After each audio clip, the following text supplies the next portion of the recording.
Hey, There we are. how are you? I'm good. How are you this week? Surviving, as they say. Okay. Yeah. What, So, what so, have you been so, up to? Yeah, so surviving.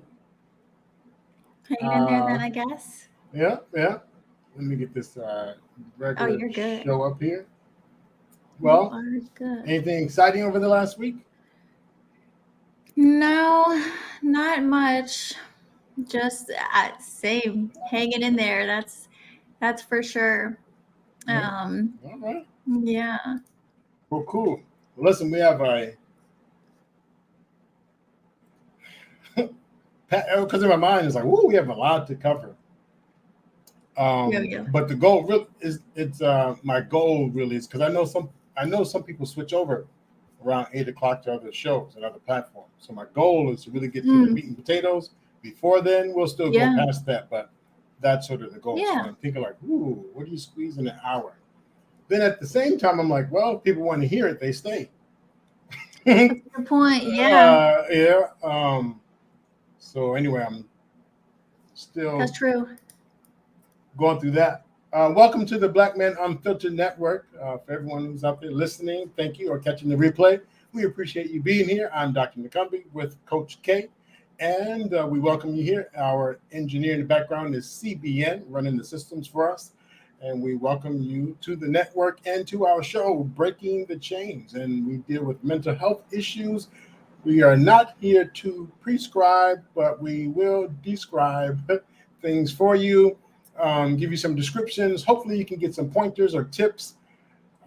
Usually, people don't come to YouTube for mental health, but they do come to these shows for hearing some things. And then we usually get that one mighty question, well, tell us how come. Well, how come I have? But it doesn't work that way. Like we don't have any like Hmm. one answer to give you hocus pocus. So hopefully we'll be able to share perspectives with you, share ideas, share tips, and even walk you through some of the processes on some of these calls. And today is one of those days where we're going to ask that you have paper and pencil so you can take note, not just so you have the notes, but really what we're going to talk about is building and creating a plan. So you actually create your plan right there in front of you. So if you are here for that today, awesome. You are in the right place. We will put up the stream in the while so others can come up and join the conversation. Coach K, do you have anything to add to the intro? Only thing I would add is it didn't just take one thing to get you to where you are right now. You didn't wake up like this, so it's not going to just take one thing to make that improvement either. So just keep that in mind. Absolutely. Absolutely. What they say about weight, you can put it on in 1 year, but it takes double, triple that to take it off. Right? Hmm. Depending your mindset. I mean, some people really work hard and speaking of that Mandrell, who's on this network, he actually does that. He's going to do that, and he's inviting people to go to his channel.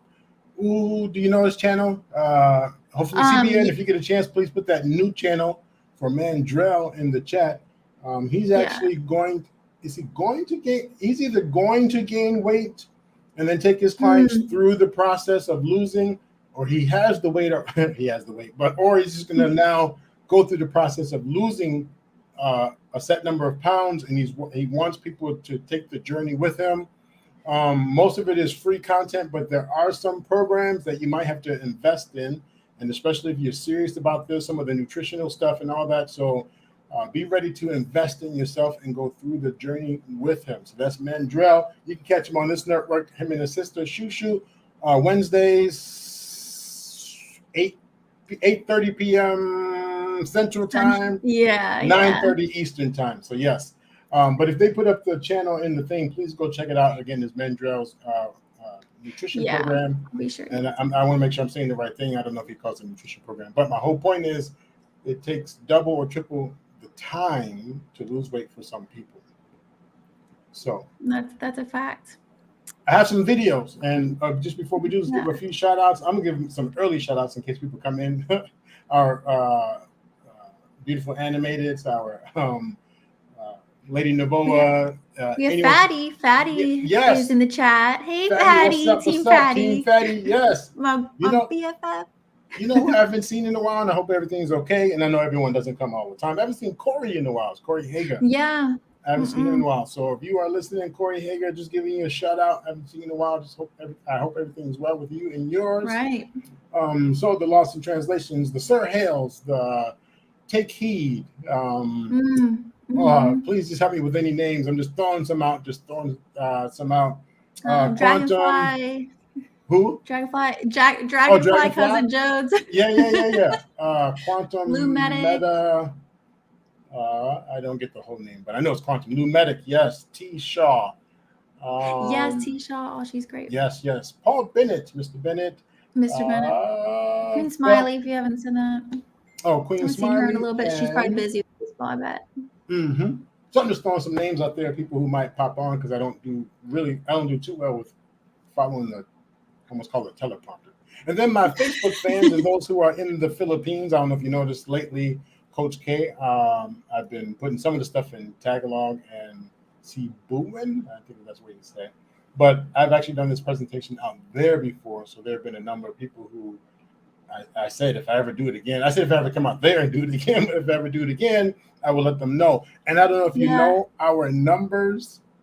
Oh, see, I'm about to get excited about it. That's another whole conversation about getting excited and cash apps and all that. I'll get to that in a minute. But our numbers went really, really high with our views. But from what I understand, at least what people were telling me, a lot of people who were in the Philippines, because it's their Friday morning. So shout out to the folks in the Philippines. Good morning, Friday morning to you. And if you were watching, but what I heard is a good number of people watched, but either they weren't subscribers or something, but the numbers went up on the YouTube thing and then they went down. So went down when? Like in the show? The views, because some of them watched like right now live with us, but either later or over the weekend. Most of it was over the weekend because I checked in with a couple people for the replay. The replay. Yeah, and so the views went really, really, really high, and people were checking in. And I spoke to like maybe 30, 40 people in different groups. Like, oh, they were telling me to slow down because when I did it in the Philippines, I had a translator. Here I don't. So they were just giving me tips about slow down. We can't hear you. And I was telling them put the video thing on the slow. Captions. Speed. So if you need to, that's going to be really slow. Right. So I was chatting with them. I said, you didn't see that because I was looking at the view. I wasn't looking at their names. I'm like, you didn't. And I'm looking and but anyway, that's another whole story between the algorithms. Sense. So, but again, salute to anyone in the world who's listening. But I know there was a certain group that wanted to hear this presentation again. So hello and welcome, or kumastaka, which means how are you doing? So, wonderful. All right, Coach K, I have some videos, a little bit different, but let's jump into those. CBN, if you would start with the one that's game number one. Game number one. I looked at the thing that said gain 50 pounds. Video number one.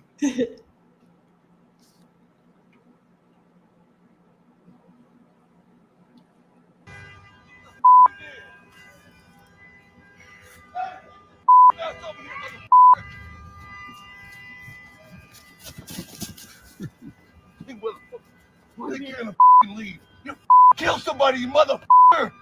You kill somebody! Stay right there! You stay right there, motherfucker! You see what you did? All right, you know what's significant about that video, Coach K? We're talking about growing and progressing, right? Moving forward, building a plan so we can move forward, getting beyond those invisible walls of trauma. And another way that's put, because we use the word a lot, trauma in our society, trauma. And people are like, yeah, let me guess, it's trauma-based. It's because of trauma. But there's, at least here in the U.S., it's research called adverse childhood experiences. So adverse childhood experiences, which can almost be anything, but there's a whole list of them. And then there's the impact of those experiences. And so part of this plan is talking about how do I get past that, those invisible things like procrastination. A lot of people don't understand that procrastination is actually rooted as a symptom of trauma. But Mhm. so we talk about when is the right time to create a plan. Some people believe that success is about being at the right place at the right time. If you notice in that video, that brick was at the right place at the right time. CBA, would you play it one more time? I mean, that brick has probably been waiting all his life. I know that sounds crazy, but that brick was at the right place at the right time. And that's how some people believe success is. Let's check it out. Mm-hmm.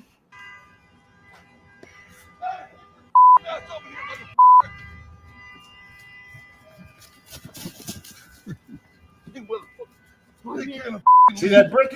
Kill somebody, you motherfucker! See that brick was at the right place at the right time. Stay right there!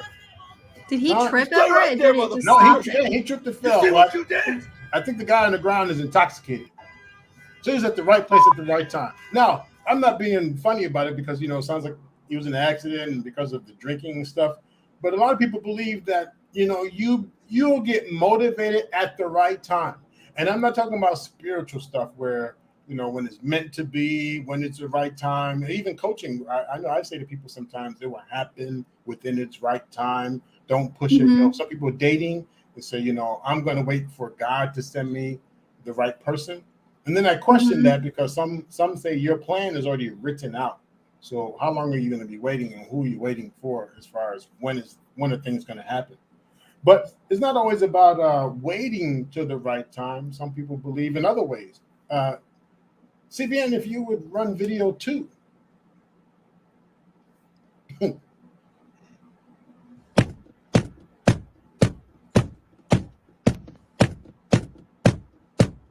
Now, Coach K, what in regards to our topic, what do you think that video is about? Because we're talking about things being at the right time, people get motivated, right, doing things. So what do you think that video is about? I'm wondering if it's hard. It might be wrong. F it, I'm just gonna say it. It's almost like turning something, what might look like a bad situation, into something else. Is that right? Yes. So you'll say it's smoother, but that's what exactly. Okay. When they say turn lemons into lemonade, yeah, right? And some people believe that they can turn a bad situation into something good, and they're off to the races and they're set. Oh, easy. When I'm ready, I'll do it. When I'm ready, I'll do it. Oh, easily, I'll do it. And so that video, can we run it one more time? I mean, with smooth, the guy he's watching this and then he just turns lemon into lemonade.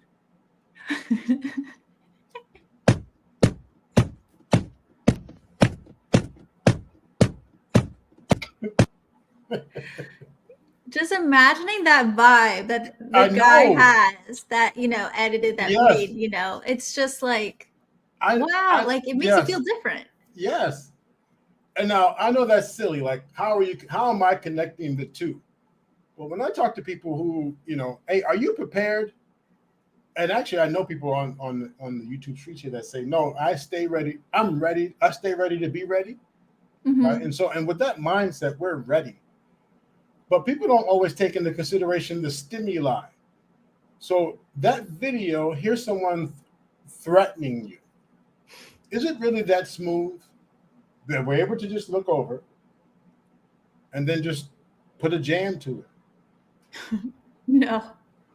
Now, there are some people who their mindset is, who the hell? Right? I mean, they have this thought like, how dumb, how stupid do you look? And then they can mock the person or whatever.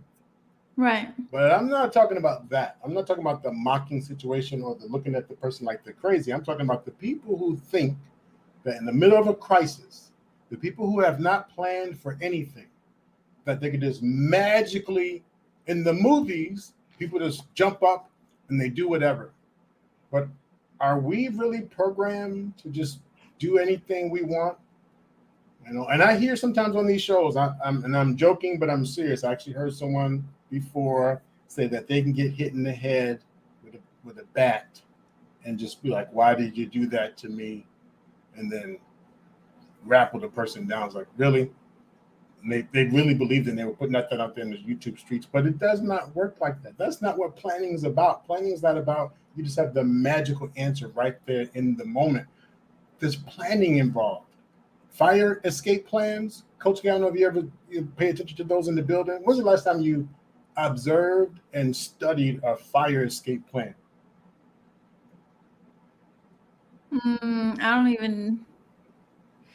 I try to like make, mental notes, but not actually set time to look at it. I volunteer with the Red Cross. I'm a little different, but we responded to fires. But we or even set up plans for emergency, like with animals and things like that. A lot of people don't do that. Yep. How many in the listening out there, you actually have studied and ready for an emergency? You follow the fire plan. How many do you have a home chaos plan? If there's chaos that breaks out in your home, do you actually have a plan? Have you ever talked to your wife or your husband about what do we do? I was talking to the dating to marriage, Lady Di and James, and they were talking about how she got a flat tire one time. And when she called her husband, she was just 30 seconds into the conversation where he said, you know the plan. I'll be out there, blah, blah, blah, blah. And she was taking her mother and she said this on YouTube, so I'm not disclosing anything. She was taking her mother to the airport. He got there. They switched cars. He stayed with the flat tire. Boom, boom, boom. They actually had a crisis plan already planned out. And it's not just as magical as that video. And so I'm going to invite people up in a few minutes here to even talk about these videos. But I want us to listen to what some of the really big influencers out there say what it takes to be successful. So, CBN, if you would play video 3.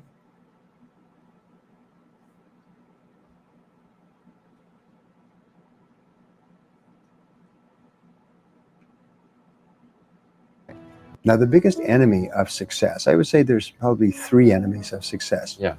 The first big enemy is the comfort zone. I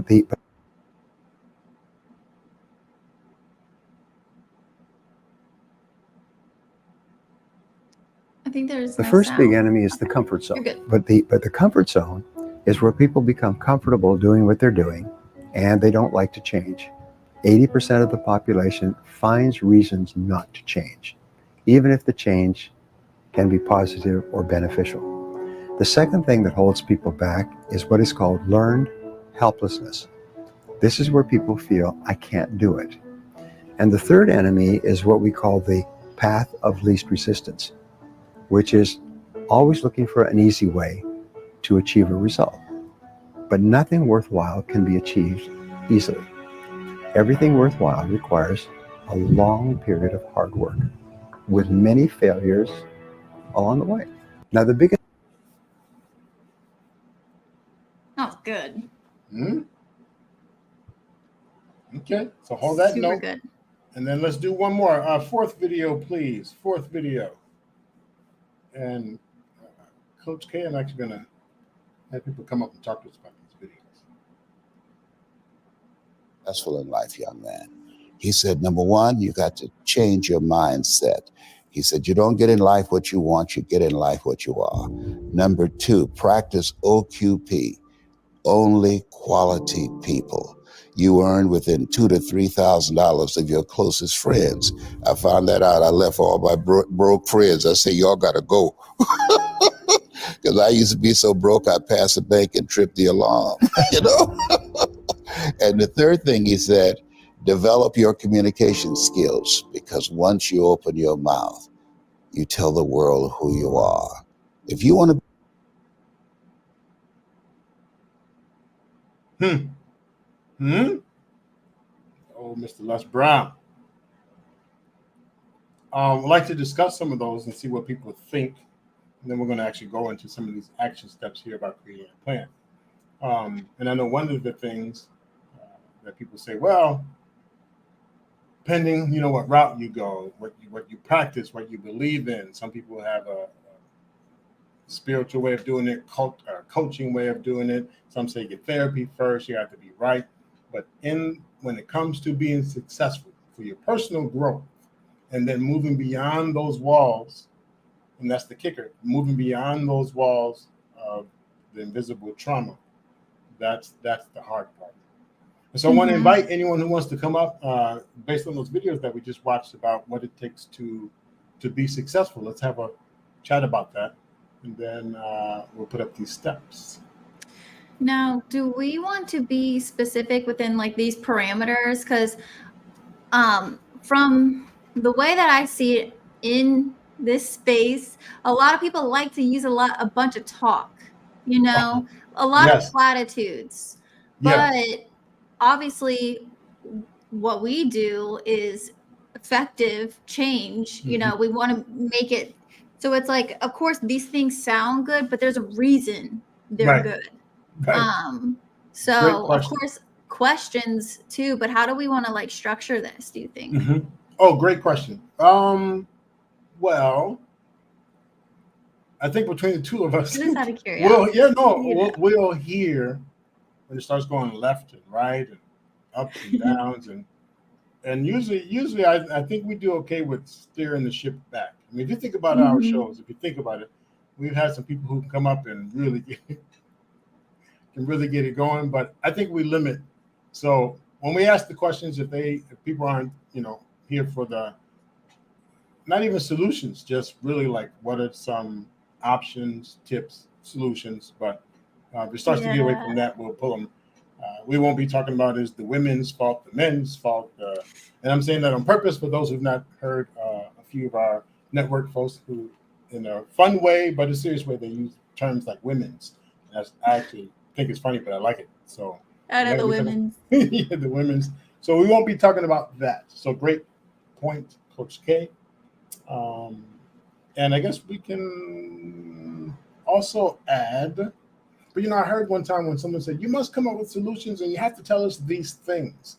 But I want to talk about those perspectives that whoever wants to come up, their perspectives on why these things don't work or do work. Yes. So, this video we just watched, he said, get rid of you if you're not around the right people. Now, before we start saying people are stupid, don't hang around stupid people. Well, okay, but what about that? Because if that's the case, why were we hanging around them in the first place?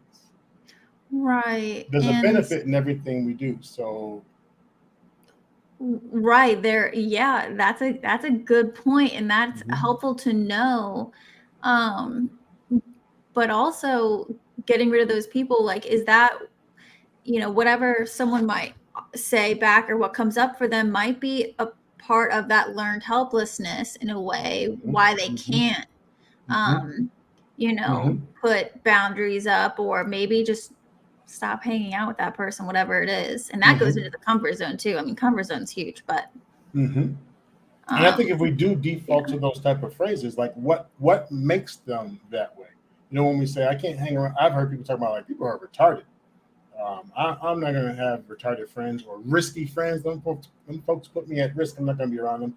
But what is the risk? What makes them retarded? Well, their belief that I'm going to buy into what they're talking about, that retarded belief, like, oh, so they're faulty thinking. So we don't even have to like shame the words or downplay the words, but really look at, oh, what are we saying? Like, we don't want to be around people who put us at risk. We don't want to be around people who don't think and do stupid things. We don't want to be around people who they value themselves differently. So it's really just about helping, people decide to use those terms. It's really just clarifying, well, what do we mean when we say that? What's interesting too is with, the people you hang around and maybe those that you don't, sometimes it's interesting to look at why you don't hang around certain people. Some partially good reason, but others, I wonder if it's that comfort zone thing. Like you're almost threatened by, like let's say someone talks about how they're going to work out or they're going to go do this, and like someone might feel threatened by them doing good, and they're not saying, hey, I'm going to go work out, you really need to go work out too. Like they're not even saying that, but that person is almost threatened by them doing that thing, which obviously there's something below the surface, that they don't even want to be around that person. Right. You know what I mean? Right. I remember speaking to someone one time, and I forgot what my problem was, but I was venting, and they said, first of all, first thing you have to remember is don't deal with stupid people. I was like, oh my gosh, like duh. Yes. And so even though it was, that way, and I wasn't thinking those people, but the fact that I was consuming so much energy and almost doing stupidly, I think that's the word, stupid things. It was like, oh, yeah, what am I doing? So again, some of those phrases make sense, but for our purpose tonight, I want us to even break that down. What do those terms mean? Because we use these umbrella terms, but we don't ever really get into what they mean, and then we end up being stuck again. That's part of that invisibleness, because we know the big word, but we don't understand what comes with that, and then we're like a glass door. We hit the glass door. We saw the frame up there. We saw the frame, these titles and categories and relationships and people and stress. I don't like to be stressed out, only to find out it wasn't even just the stress. It was here at the glass door that we hit. So we'll get into that in a second. So again, if you want to come up, please do, but we'll keep cooking here. If my coach, my business mentor, Dr. Leggy, my business mentor, says business problems are personal problems in disguise. That's a fact. Yeah. That's a fact. Business problems are personal problems in disguise. If I have a hard time asking for money, is that really about business? Or do I have some anxiety and some different things, some angst about asking for money? But so now we'll say asking is up here. That's the door frame, asking for money. Ugh. But the glass is really not so much about the ask, but my belief in what money means, my value in what I offer. And then even at the lower hanging fruit, so to speak, the thing that really bops us is when we subscribe to people's different comments. Like not too long ago, someone asked, how much for a session? And I sent them my rate, and they wrote back, oh, you want them high value people. Right. Now, and it was through text, so I don't think they mean it in a bad way. They were like, whoa, like, woo, you go, woo. I think that's the tone they meant it in. But so if I subscribe to that comment of, oh, you're one of those high value people, on top of the fact like, oh, no, I'm not trying to be that, or yeah, I am trying to be that. Which one am I? But again, I'm banging myself against the glass here, but I'm thinking or saying out loud is the whole thing about asking for money. So the door frame is the ask, but the invisible trauma is what I have about myself, like giving myself value, the service value, right? And there's some things you could do for no money, but then also I like to eat and have bills to pay. So then there's a fee. And if they can go somewhere else and get it for free, awesome. But again, we get caught up in some of the verbiage. Oh, for real? So you won't, got it. Some people call that a guilt trip. The invisible part of the guilt trip. The frame is guilt trip. What do you think is lower? What do you think below the frame of guilt trip? What do you think is below that? I think it's that how dare that other person think that they're this level when this person who is, thinking that believes that they're not either, I guess. Like they need to come back down to like my level, but that's a perceived level to begin with. Right. That's all perception also. So usually what I find people who, if the door frame is not good enough or based on what someone else is thinking, that's that big J word. The glass that hits me in the face is judgment. My So the business problem, that's the personal problem. So the door frame is what other people think about me. The invisible part is judgment. That's what I have an issue with, being judged or feeling judged. So words like, oh, okay, I see how, no, don't think that way about me.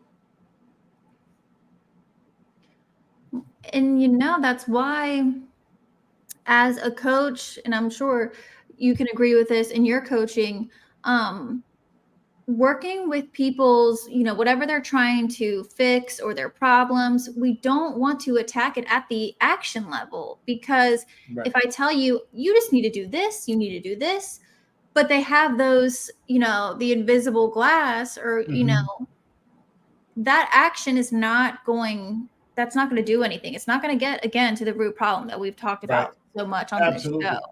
Absolutely. Let's get cooking, because again, I want to offer something before the 8 o'clock spot, even though it's our show and I want people to stay our full time, but I want to also acknowledge that there's some other great content that we compete against at 8 o'clock. So I want to throw as much as we can for the next half an hour. We'll keep going after that. Give a few shout outs out there. I'm just going to go backwards. Hey, there's Sir Hale in the house. Welcome. Hey. And you know what? I need to get one of those machines, because I'm not a behind the scenes person. I don't do all that tech stuff. So when some of these folks greet me, they meow, meow, meow. Wow. Oh, yeah, this sound thing. Yeah, so you just have to pretend that when I'm saying this stuff, I know that we're doing it. So, Sir Hale, Isaiah Jr., welcome. Hey. Alexis from Texas, hello, greeting. Thank you so much for joining us. Mr. Reckless is in the house. Thank you for being here. Lady Navoa, hello. I think we said hello earlier, but I'm not sure if you were here, Lady Navoa, so thank you. And we had everyone covered. I think that's it for where we cut off last on time. defense, I think that's another person. Oh, on defense. Yeah, that's cute. All right, I like it. So folks are welcome again. We're talking about, and I see Sir Hale talks about fear. So fear being one of the things that holds us back. I'm going to say fear is the door frame. Fear is the door frame. Now, here's why I say that. Well, Coach K, what do you think will be lower than fear? I'm guessing what people will say or what will happen, the worst case scenario, like depending on, like if it's business, maybe rejection of some sort. What they'll make that mean about them, I'm guessing. Yeah. I like that. You know what? In fact, some of those titles or words, I would say maybe there's a large door frame and there's a shorter door frame and another door frame. We haven't hit the glass yet, because they all are connected to a consequence. The fear of consequences. The consequence could be rejection. The consequences of doubting myself. The consequences of, so some of the other terms, they all work. But the terms by itself, what do they mean by itself? People can doubt me all day long. They can doubt us all day long. You know how many times people wonder about our credentials? Are we legit? Are we this? Are we that? Are you truly that? How can you help me if you haven't done it? I help people who take meth, and no, I have not taken any meth. But what they want is someone who can identify with the benefits of what they're looking for. They're looking for the benefits. Now, am I able to bond better, or do I feel more connected to someone who's probably used? Absolutely. Because if I'm talking to you and I believe you're going to judge me or assess me, absolutely. Have you even been married before? You're talking to me about, time out. Have you smoked crack before? No. Oh, and then you can see like, oh. But when I start talking about the benefits of what they're looking for, if you're looking to trauma bond or experience bond, absolutely. And I'm not dismissing that. It feels more authentic if they shared in that experience for you. But when you've reached that point where you're asked for help, and ladies and gentlemen, help doesn't always look pretty. And that's part of the reason we don't ask for help, because it doesn't look pretty. It doesn't sound pretty. How many times have people cried? And then, hold on, coach, hold on. Don't see me like this. Hold on, coach, don't. And I'm like, yes. Right. We need it's not going to look pretty. They say you have to hit rock bottom before you get help. And rock bottom looks like what? Looks like what? So, yeah, crap. But again, so I would say the consequences of these things are like doubt, fear, disappointment. I think I'm just gonna mess the whole thing up. No, I'm good. Or fear I might not be strong enough. I was listening to the Harris Tribe. They woke me up the other day. Coach K was telling on one of the shows of the day. They woke me up after our show. And I'll do this quickly so we can get back to it. After our show, I had never received Cash Apps here before on this network. I was excited telling you about the Cash Apps. I'm like, oh my gosh, we got Cash Apps. Oh! And super chats and stuff. I was so pumped. But but after I listened to Mr. He Said, and he was talking about he was on one of his roles, and he was like, yeah, people are not even in relationships. They don't have anything hanging on their walls. It's like, I got that dingy white wall. Oh. I was like, oh, but I mean, it wasn't talking to me, but the message spoke to me. And then their focus is on Cash Apps. And that day I was like, and BMU said, don't do this again, but we got the Cash Apps. And then I listened to it and I was like, well, was the focus about a damn Cash App? If we're talking about helping people.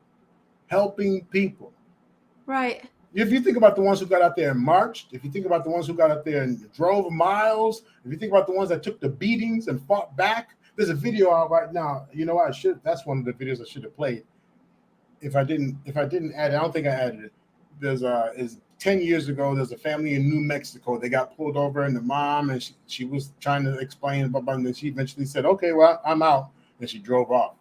And then when the officer pulled over, snatched out the car, the son came out the car. And at first he was like, and then he finally fought the cop for his mother. I'm not advocating for either way, but I'm saying he took action.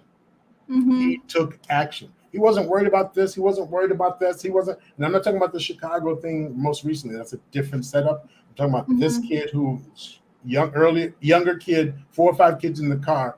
Officer actually shot at the van. That's not the whole story. But they took action. When it comes time to take action, what I took away from the Harris Tribe, Mr. He Said's message was, are you going to talk about it or just talk? Are you talking about it or just talk? And that's the same. Am I going to talk about it or just talk? Talk about it and be about it, or just talk. Talk about it and be about it and just talk. And I can't do everything like everyone else. I'm not positioned like everyone else. Some people who are disconnected from the jobs and they have their own income, they could take greater risk, right? We have to be very careful with what we say. The whole network can get shut down. We can get canceled, all different things. But if you operate out of that fear, so there's the banner, fear. But am I really worried about fear or the ability to feed my family? Am I really worried about the fear or the ability to eat myself? Is it the fear or is it the consequence of?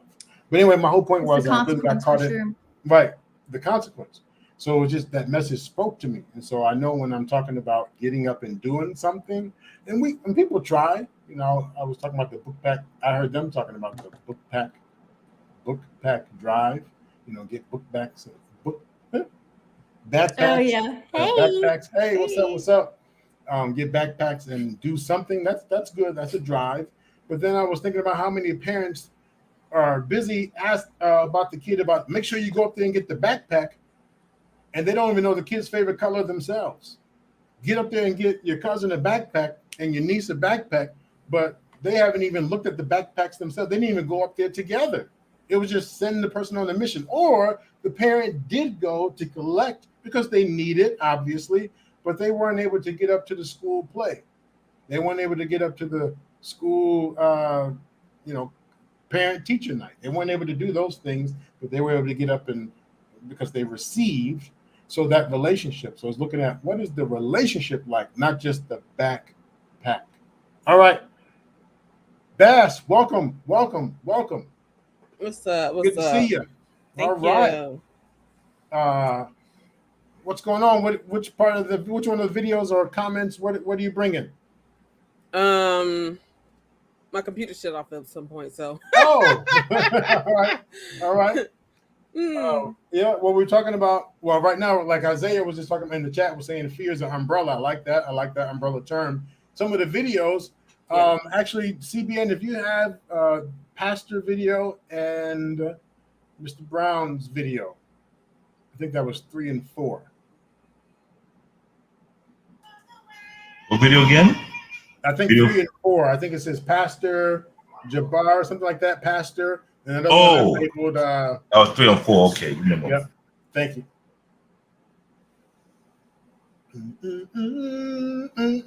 Yeah, I was just doing the same thing. Yeah. Well, are you listening to music? Where you jamming to? No, I'm just doing it to your hums. All right. Is the enemy of success? I would say there's probably 3 enemies of success. Yeah. The first big enemy is the comfort zone. But the comfort zone is where people become comfortable doing what they're doing, and they don't like to change. 80% of the population finds reasons not to change, even if the change can be positive or beneficial. The second thing that holds people back is what is called learned helplessness. This is where people feel, I can't do it. And the third enemy is what we call the path of least resistance, which is always looking for an easy way to achieve a result. But nothing worthwhile can be achieved easily. Everything worthwhile requires a long period of hard work with many failures along the way. Now, the big Cool. And then let's roll the other one right behind it. And I'm taking notes here. So hard work, long path. And this one is Les Brown. Become successful in life, young man. He said, number one, you got to change your mindset.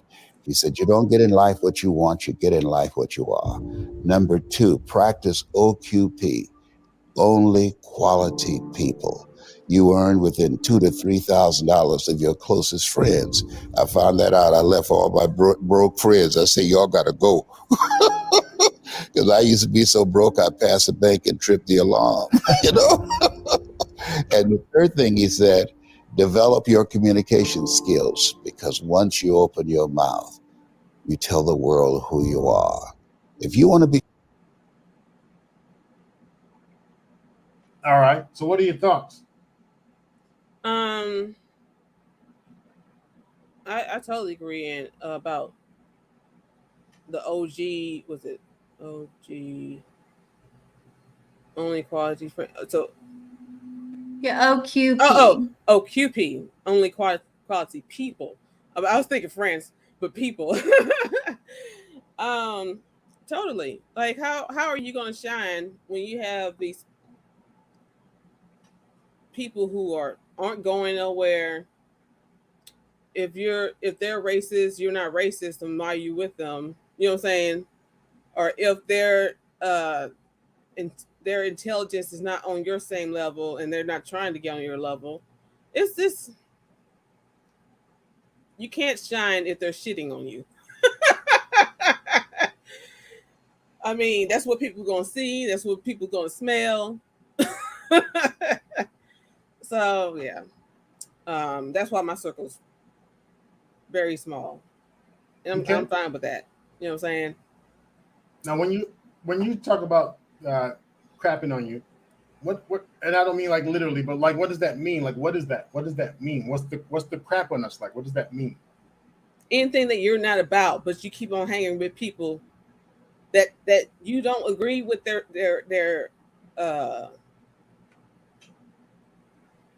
low level and how they do things. Okay. So the reason I want to highlight that like what's at the core of it. If we're not in agreement, why do we think so? Let's say the frame is we're not in agreement.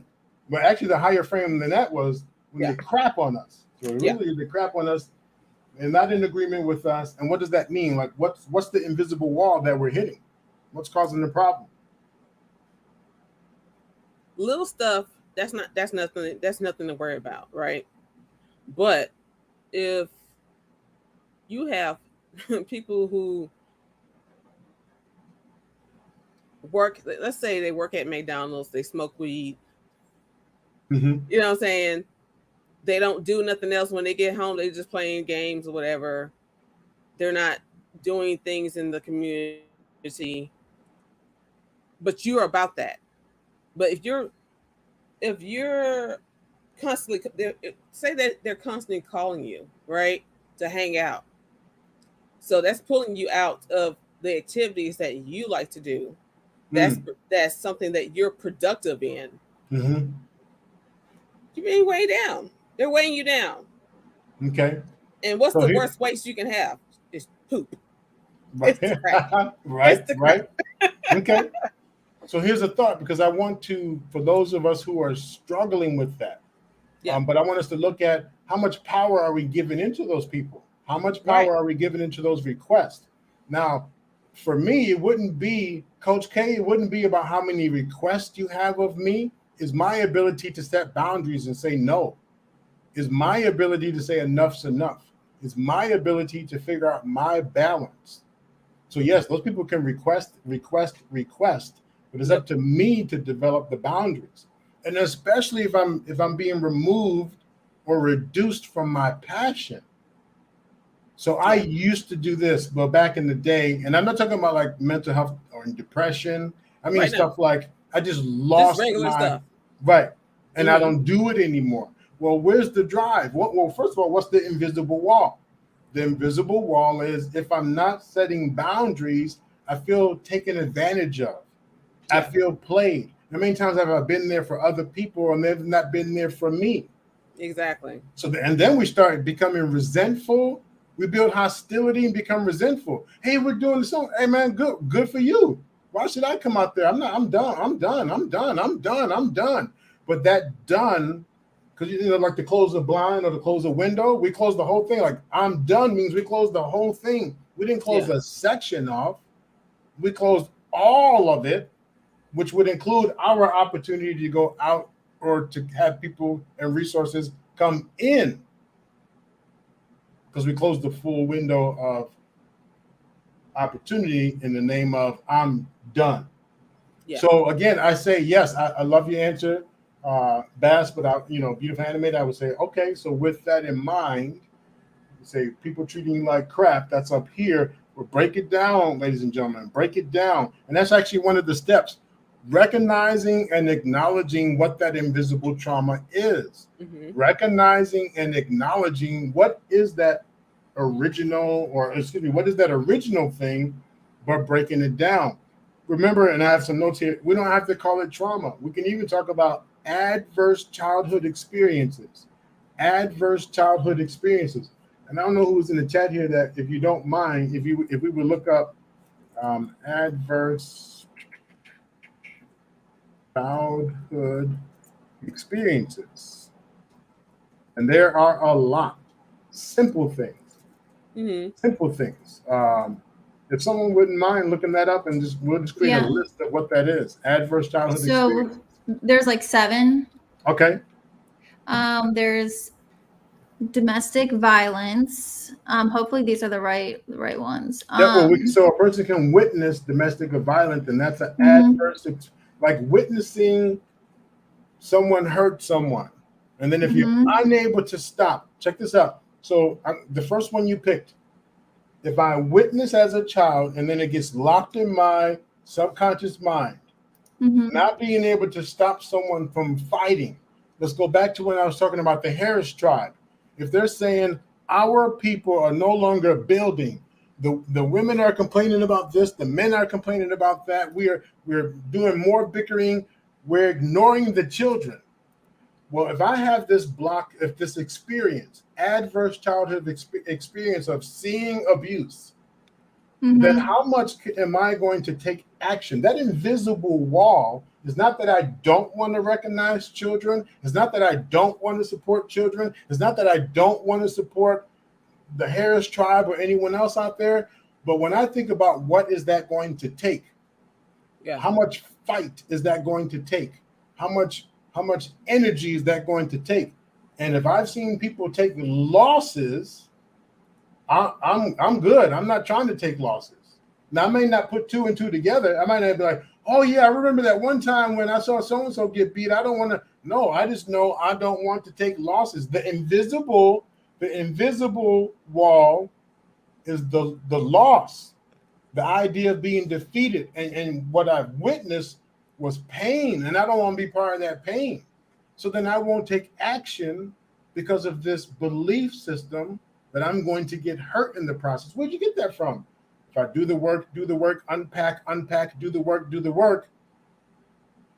I remember that time seeing abuse and how that impacted me, and me feeling helpless, and me feeling hopeless, and me feeling vulnerable. Now, you want me to get out there and advocate for what? No, I'm good. So recognizing and acknowledging what the root of it is. All right, so a couple more, please. Domestic violence. Yeah, so there's the categories, so we could say physical abuse. There's the S abuse, just for the algorithm, of course. I'm not gonna say it. There's abuse, mental, emotional. Yeah, there's so let we me go know, back up, actually. right? Go ahead. Abuse. There's financial, Mm-hmm. physical, verbal, emotional, psychological, and then the actual one, and then there's neglect. Right.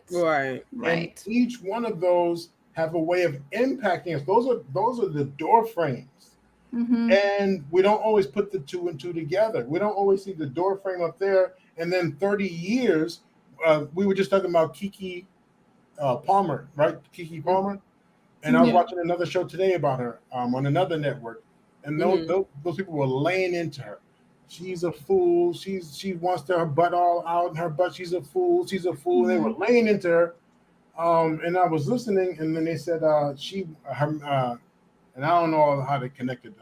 So her guy, and then there's another guy involved. And it's like she had to know, or the other guy had to know, and she had to know, and she had to know. But if you look at her book, her memoir, where she actually talks about being abused and not feeling heard and not feeling acknowledged. And now that I have some power and some money and a following, she don't know how to act. Boom! I'm like a kid in the candy store. And you can say, yeah, but she had to know. Anyone in that position has to know. When you hit 30, you have to know. When you hit 30, you have to know. People know the door frame. The door frame of I was abused. And guess what they're saying? I'm not going to let anyone abuse me anymore. So they close that door. You're not going to get the opportunity to hurt me. And then they just, I have voice. I have power. I can do what I want. And the people on the other side of the window, this is the middle finger, and not even realizing I'm doing too much. I'm just doing too much. I'm doing, like, you need to slow down. But the people who are telling me to slow down, remember, I shut the window. So they're all on the other side. The Steve Harvey is on the other side. My own mama and papa, who were successful in raising their family, they're on the other side.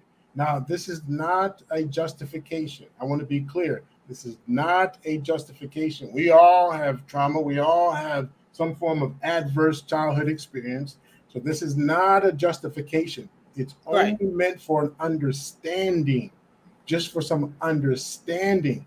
And when she unpacks, because even the good doctor here could tell her, any Dr. Yahoo can go over and like, well, you probably, I'm not trying, time out. I'm not trying to hear that. It has nothing to do with it. So it's not only unpacking, but it has to. We have to see how it fits. So what is the impact of these childhood things? I didn't put them up. I just put the word abuse. So if you think about what is the impact of being hurt, so then people don't want to get hurt. They're afraid, or they fight harder. So you have two. You have either those who step away, or those who are going to hurt you before you hurt me. And how many times have you been on the panel here, or not panel here, but on the show, or listening in where people are like, yeah, I'm not trying to do that. I'm not getting married. I'm not doing that. And it sounds powerful.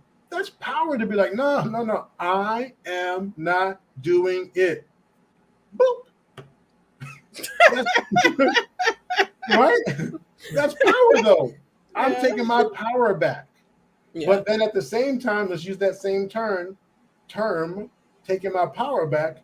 We get into an argument at the end of the show and we're like, oh, we're out of time. Thank you, beautiful anime. We got to go. No, you're just not going to say, no, we have to go. And then, when people go back and forth, and let's say I'm the one getting my power back. And I don't say those words, but I say, hold on. Before I go, let me say something, blah, blah, blah, blah, blah, blah, blah, and da-da-da-da. And you and Coach K and Bass, blah, blah, blah, blah, boom. All right, well, let's go now. Oh, so we can close out the show with your last word. Yeah, because I wasn't going to let. So they had to get their power back. Watch some people when you prove yourself right. That doesn't even have to be right. Watch when some people realize that they were wrong. And then how they try and get their power back. Right now, there's a major company out there. They have a new movie coming out. And I won't mention names, but they have a new movie coming out. And they're making live an old story. It involved a lot, about 6 or 7 smaller size people. All right, and there was a lady who was leading them. And in the original story, I think they're from Germany or somewhere. The original story, and there's these little 7 folks, the little smaller folks. They're very helpful and stuff and all that. But anyway, this company out there is making it into a movie, and in the movie, they're tall people. And then the company is big about diversity and inclusion, but then the people portraying the really small people are really big people. And then I believe in the original story, those were all the short people. They were like born, it depends on what way you want to go. And I want to be politically correct, but at the same time, I know. So they were all born with they were born with the tool to make a baby. Oh. Well, I guess both parties can make a baby. They were born. They're men. These are the people who's helping. They're men. I believe. I can be wrong. Anyone can let me know if I'm wrong. This is like that meme with the math equation, around her, like. Right. So the 6 or 7 people were boys or men. And the lady, but this new movie that's coming out, I think from the image that was shown, there's a woman as one of the, or a person who looks like a woman, put it that way. Now, again, I don't want to get into the politics of it all, but someone leaked that photo of the movie set. And the company said, that photo's not real. That photo's not real. That photo's not real. And then later came back and said, oh, that photo. Well, yeah, it's real. We didn't publish it yet, though. We didn't publish it. So that's a way of getting your power back. See, because I'm going to justify. And people don't take action, but they'll justify it. I'm old now, man. I can't keep up with all that. I'm old now. I can't do all that. I'm old now. And so that's the justification. It might be accurate. But what part of being old can't you do? What part of being old is impacting your ability to take action, to move past the invisible wall? And what they're running into is they're putting a frame up there of old. But what is it about old that's really the glass that they're running into? I feel incapable. I feel too fragile. I feel too out of time, too far behind. Not able to. The younger folk might be smarter or fear, because older people are more fragile and I'm not trying to get hurt, or overconfident, right? Those older people who are actually very wise, but then they feel rejected because people aren't listening. Them young folks not trying to listen to me. I'm done.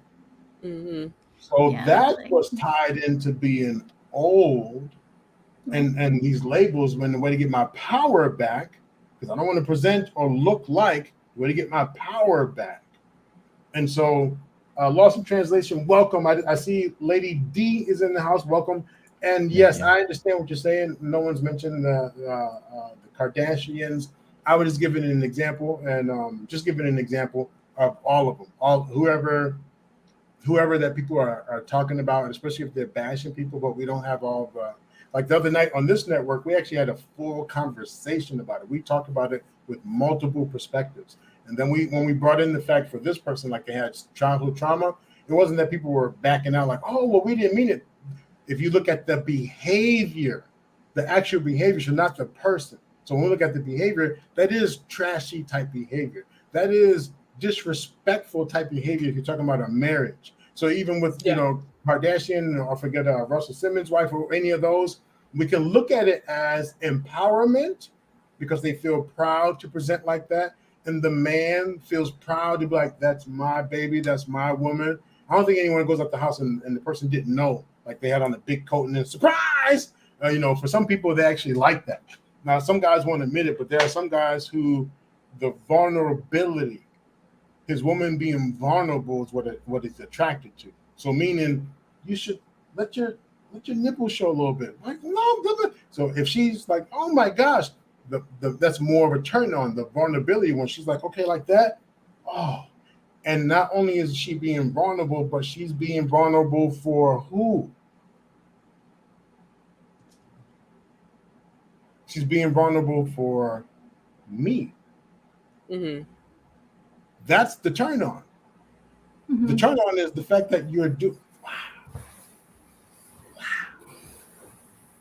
It's not always like I want to show you to the world, but like you're gonna go out there like that for real. You're gonna go bet. Let's do it. Mm. Do people really believe this stuff? Hello. Let's do hi first. Hi, how are you? Hey. And then just before you cook, let's get in Lost in Translation. Right. Salute. Greetings. Yo, salute. Yo, you know. Right. Well, let's let Lost in Translation get in first. Let's get in first. LIT, how you doing? What's up? I am well. Thank you so much, Doc. Good evening, Coach K. It's been a pleasure. It's the first time I get a chance to talk to you guys. Me and Doc hang out a lot all over these YouTube streets. And this is my first time getting a chance to talk to Coach K. Hey, beautiful family, how you doing, darling? I got to speak to you. I think people like to do what's comfortable for them and what they identify with. And sometimes people will identify with things that they're not to receive power. And I think a lot of times people won't necessarily do certain things when they're not in the midst of the crowd. In social psychology, they talked about that. I think social psychology 101 when I was in UAB, they were talking about how people will do things in a crowd where they wouldn't necessarily do when they're alone. So my thing is this: whenever you get into a situation where you don't feel comfortable, you need to ask yourself why you don't feel comfortable. And I think a lot of times people don't always take the time out to understand why they don't feel comfortable or why they feel empowered in certain situations. You have certain women who like to identify with being strong and powerful and being boisterous. Well, in certain cases that may require you to do that, but not in all cases. Sometimes there's strength in silence, and sometimes there's power in listening, gathering information and seeking to understand versus trying to project what you really want people to see. And usually what happens is people, when they project, they're hiding who they really are because they're afraid that they may not be accepted for who they really are. Do you think that's a problem?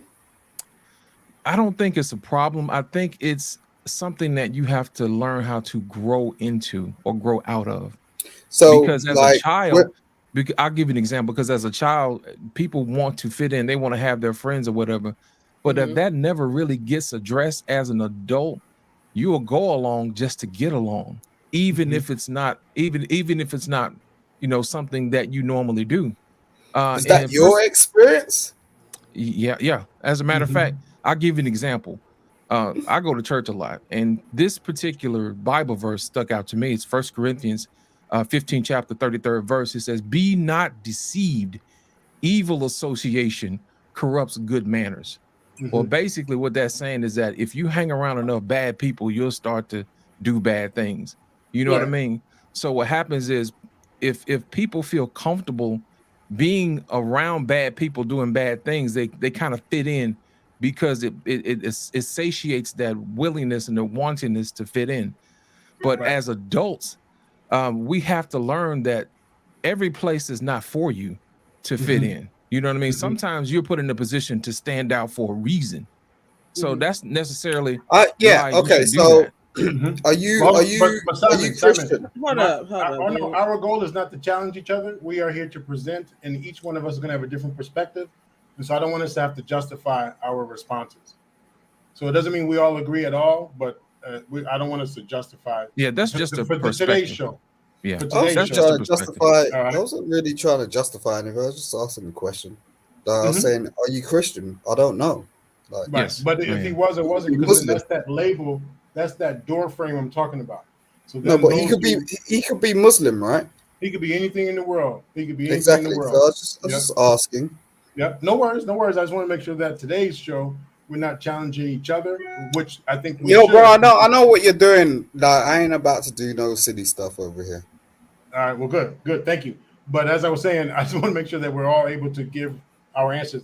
With that, real quick before I get Sean in, or actually, if you had any more to add, Simon, and then Sean, I just wanted to give Lady D, excuse me, an acknowledgement. Also, she was saying, "Hey, we're not saying these things about other races. What about white women that do these things?"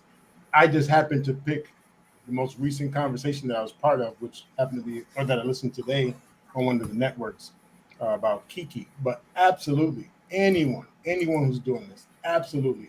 So I just want to acknowledge you to say, yep, I think you have a very valid question. Thank you for asking that. And none of our intent tonight was to highlight that one Black woman. That was just the most recent conversation I heard about. So thank you for even saying that. I appreciate that.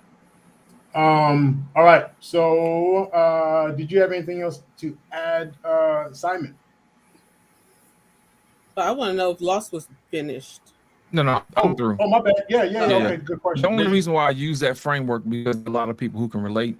So that's the reason why I use that particular one. But as we know, sometimes Christianity can cross over to medicine as well too. The doctors, we've documented that before. So I just thought I'd use that to tie into the medical portion as well too. That's all. I was just trying to understand if he is religious or not. Right. I'm also scientific too, if you want to know that too. Yeah, but are you Christian or are you scientific? But that still lends you can be both. Where we start boxing these ideas and things. And so if we're talking about moving forward, taking action, feeling confident, yes, if we're going to give each other a Christian view, a Muslim view, so on and so on and so on, in ways we can capture the scripture, capture the pillars, capture the whatever, and then grow from that, absolutely. But when it comes to, do I need to be in order to understand? Do I need to be in order to speak about it or to grasp onto? That's another whole debate if you need to. But guess what?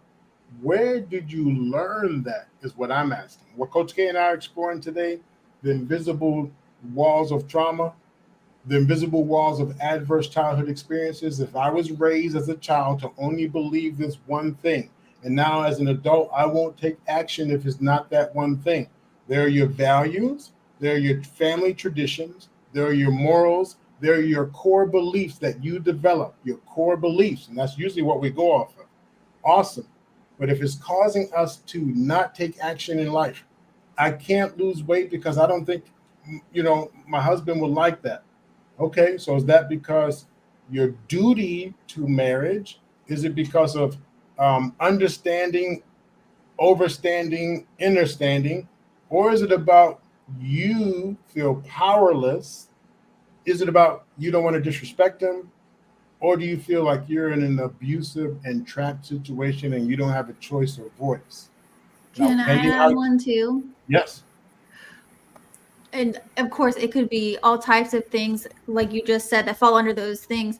Also, what if it's none of those things, and even below one of those things, again, like we go even below that, it's maybe you think that you can't do it. So it's like, you think your husband won't like it, right. When really we don't even know that. We're just saying that, or we believe that. Oh yeah. We have all this evidence to believe that when really we haven't been able to do it before. So right, haven't confirmed a thing.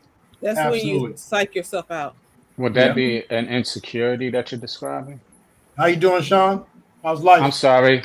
Oh no, just one. Greetings to everyone. How are you? I'm doing well. I know Doing how well. the Thank you. new day goes. We just jump in, but I want to at least first greet you, welcome you up. Thank you for coming up. Yeah. Thank you. Thank you. I appreciate you having me. Yeah. Always a pleasure, Dr. Nakumbe. Pleasure seeing you and everybody else. Good seeing you as well. My question to your point of view that you just brought up, which I was thinking as well, would that reflect an insecurity within that person? Potentially, or just a lack of belief, either a belief that they can't do it or they don't have a belief that they can. So probably, but I would say, yeah, definitely it could be an insecurity. Insecurity. So let me read this to you, please. The first step toward overcoming any trauma or adverse childhood experience is acknowledging the impact it has on your life. So what insecurity is going to fit in there. Recognizing the event and its effect on your mental, physical, and emotional health is crucial. Seek support from a trusted person, blah, blah, blah. Some people do EMDR, some do brain spotting, some do family systems, I believe. Some people do spiritual work. Some people do, it's not called witch. Anyone know what the chakras? Some people do healing work. However you need to get to some of those deeper causes. And if you have insecurities, where do they stem from? What do we think? Where do we think insecurities stem from? Insecurity usually comes from fear. Lack of confidence. Fear. Okay. Fear? Yeah. And so fear. I would still say that's a frame, but fear of what? Fear of not being accepted or fear of being a failure, Failure. Or fear of sticking out. You know what I mean? There's a Chinese proverb that says the nail that sticks out gets hammered. You know what I mean? If you're going to be different, you're going to be talked about. You know what I mean? You're going to be ostracized. So is it the hammer? Because sticking out fear is of the one hammer. thing.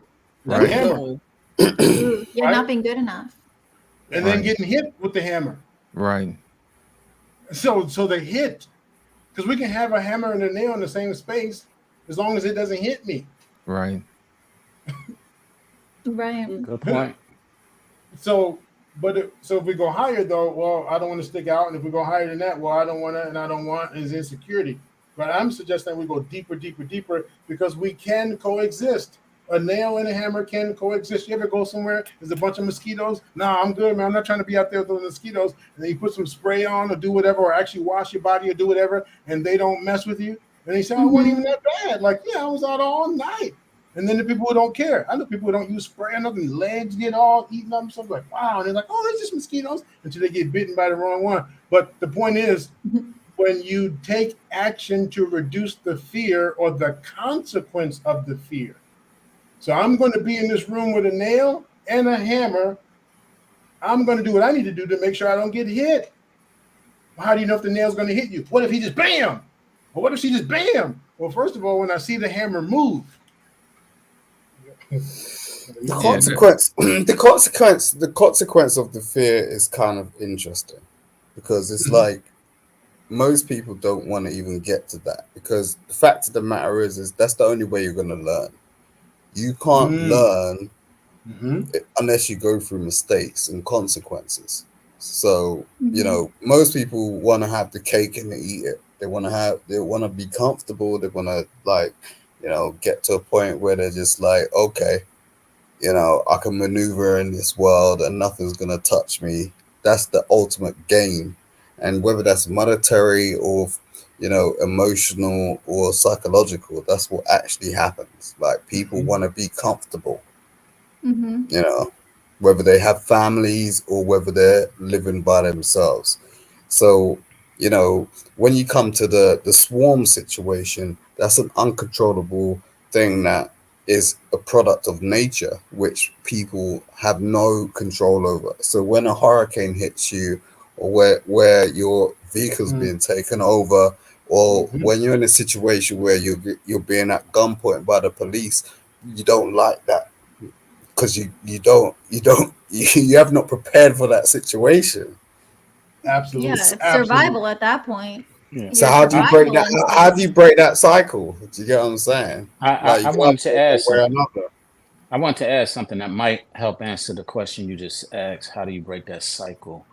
One, you mentioned that you only can learn through experience. If you believe that, that's part of the cycle that you're trying to break. You can learn through direction. There's been plenty of people who have learned through direction without having to go through the experience, but there's people who believe they only can learn through experience, which lose out the opportunity to learn from the direction that has been given to them prior to having to go through the experience. And that cycle of not being able to take direction is really sometimes what we speak about. Like reinventing the wheel to get that experience, but actually you don't have to do that all the time, because there's been plenty, I mean, even just coaches will sometimes say, like, we know that this doesn't work, or I'm helping you because I know that if you go through these beliefs and I just let you try to figure it out, there's actually an easier way. Here's some direction, or, more effective Absolutely. way. And just recently, TK Kirkland, I was listening to him and he made a very poignant point. He said Michael Jackson became the greatest entertainer through the direction that he learned. Serena and Venus Williams became the greatest tennis players because of the direction that they received at early ages. He said Tiger Woods became one of the greatest golf players because of the direction that he got when he was younger. So Jesus Christ himself, if you're religious, became the person and the figure that he is because he took the direction of God. So if we embrace that principle that you can learn from direction, not only, but you can learn from direction in addition to experience, that might broaden our ability to receive more and to be able to learn more. Right. I ain't got too much time. I got to bounce out. But the guy, you know what you're just speaking on, right? I find kind of interesting because the way we raise our children these days is not in the profound way that we've been taught. So, like, when you're talking about Jesus Christ and when you're talking about Serena Williams, and I had this whole conversation with some other people in terms of, are we supposed to be raising our children in a way that we want them to be looked at and formed based on our legacy? And the thing is like, people like Michael Jackson, Prince, all of them were unilaterally formed through their parents, having a real hard line and going, you're going to become this, and this is what's going to happen because this is our bloodline, basically. But we don't raise our children like that anymore. We don't. We're sort of open to the school systems. We're open to everybody else's sort of perspective, and we're allowing our children to sort of come back into our households after they've been in school or nursery or XYZ and have behavior patterns that they've learned from other children, other sort of human beings, when we actually know that at the end of the day, we're evolutionary, and your behavior affects my behavior. So I'm going to come off this live, and I'm going to go, okay, everything I've learned off this live is something that I'm going to involve in what I'm doing tomorrow, because that's what happens. Like, this is what we're doing to our children. So, it's kind of interesting what you just said, but I'm just saying, I'm going to get off. Thank you for having me up. I appreciate you. Always an honor, sir. Very, very, very good conversation. I really do appreciate you, Coach K. Take care of yourself, sir. I'm watching you and your husband. He's joking. Hey. All right, cool. Thank you. Let me ask a couple more questions, and we can just cook all together. I don't need to moderate or be whatever. We'll just cook with it.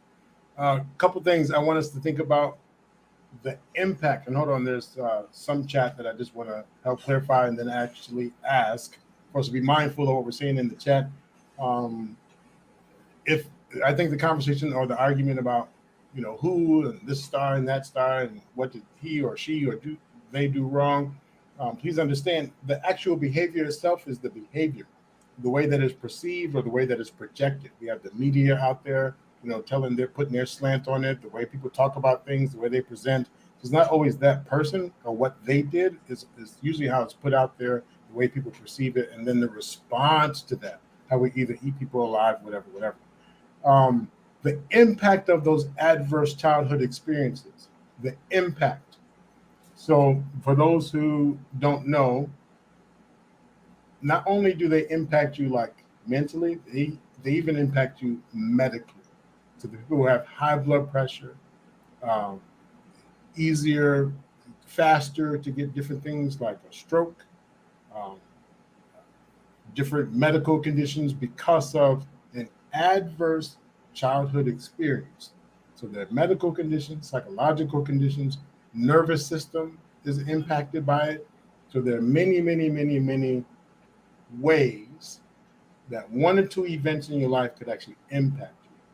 There's a quiz that they offer people, and the quiz will tell you if they think you might, based on this quiz, it helps you understand if you might have it. And then two, if you do have it, what you should probably do to look into it as preventative care.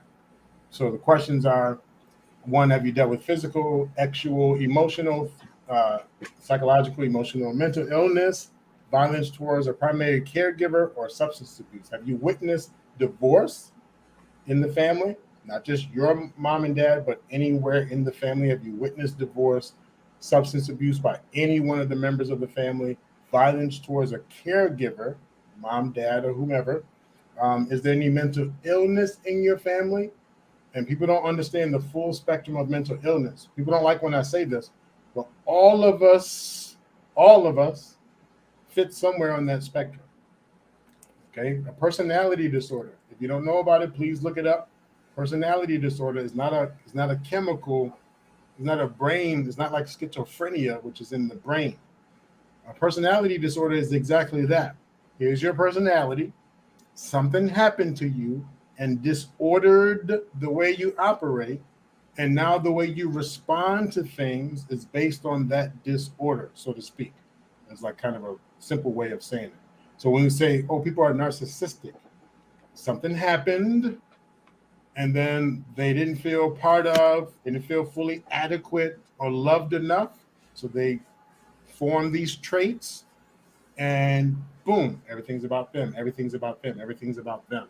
So somewhere on the spectrum, you've witnessed people like, whoa, that's impacted us. Emotional neglect, not enough love, not enough hugs, not enough affirmations, not enough touch, not enough time together. So emotional neglect, physical neglect, abuse, abuse, abuse. So those are different levels that can impact you. And if you had a yes to any one of those, there's a possibility that you will have a symptom of adverse childhood experiences, or also known as trauma. So our question to the panel is, what I have for you, what is your way of figuring out if you have a problem? If you have a problem, what is your way? What would you say you do? One of the ways that I usually figure out if I have a problem, if it bothers me, if it causes some type of internal reaction. And that's something that you have to be aware of. I think a lot of times I'll give you an example. Back in the day, we used to focus more on our geniuses more than our traumas. And there are actually 9 different geniuses that exist. And what we should do is we should actually explore those geniuses to see exactly what you're good at. Because sometimes you're naturally good at certain things. I'm actually I have quite a few of them. One of them is math, spatial recognition, things of that nature, linguistics, interpersonal, musical intelligence, visual, spatial, body kinetic, and naturalist intelligence. So when we were coming up, they used to test kids, who were actually special, in certain things, and they actually stood out. And what we did as a community, we guided those kids down a certain path so that they can explore those geniuses. Now, not necessarily, you may not always pick up what your mom or dad used to do, but sometimes there may be something in you that may be different than anybody else in your family that needs to be explored. You know what I mean? I remember the first time my mom and dad put me in piano lessons because I went over her aunt's house and she plays piano for the church. And I don't know how to. At the time, I didn't know how to read or play, but I could play by ear, and that is a musical genius that everybody doesn't know. I knew where the music was. I knew what sounds good. I knew how to put the chords together, and I just knew how to play.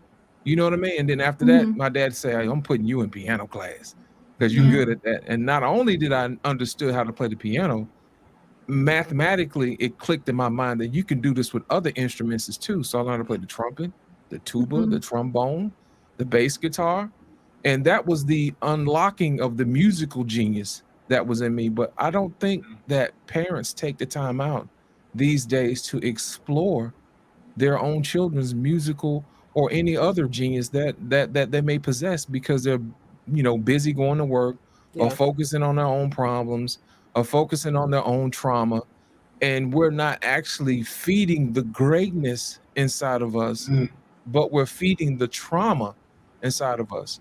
And there's an old saying that says, you have two dogs inside of you. Whichever one you feed the most is the one that lives.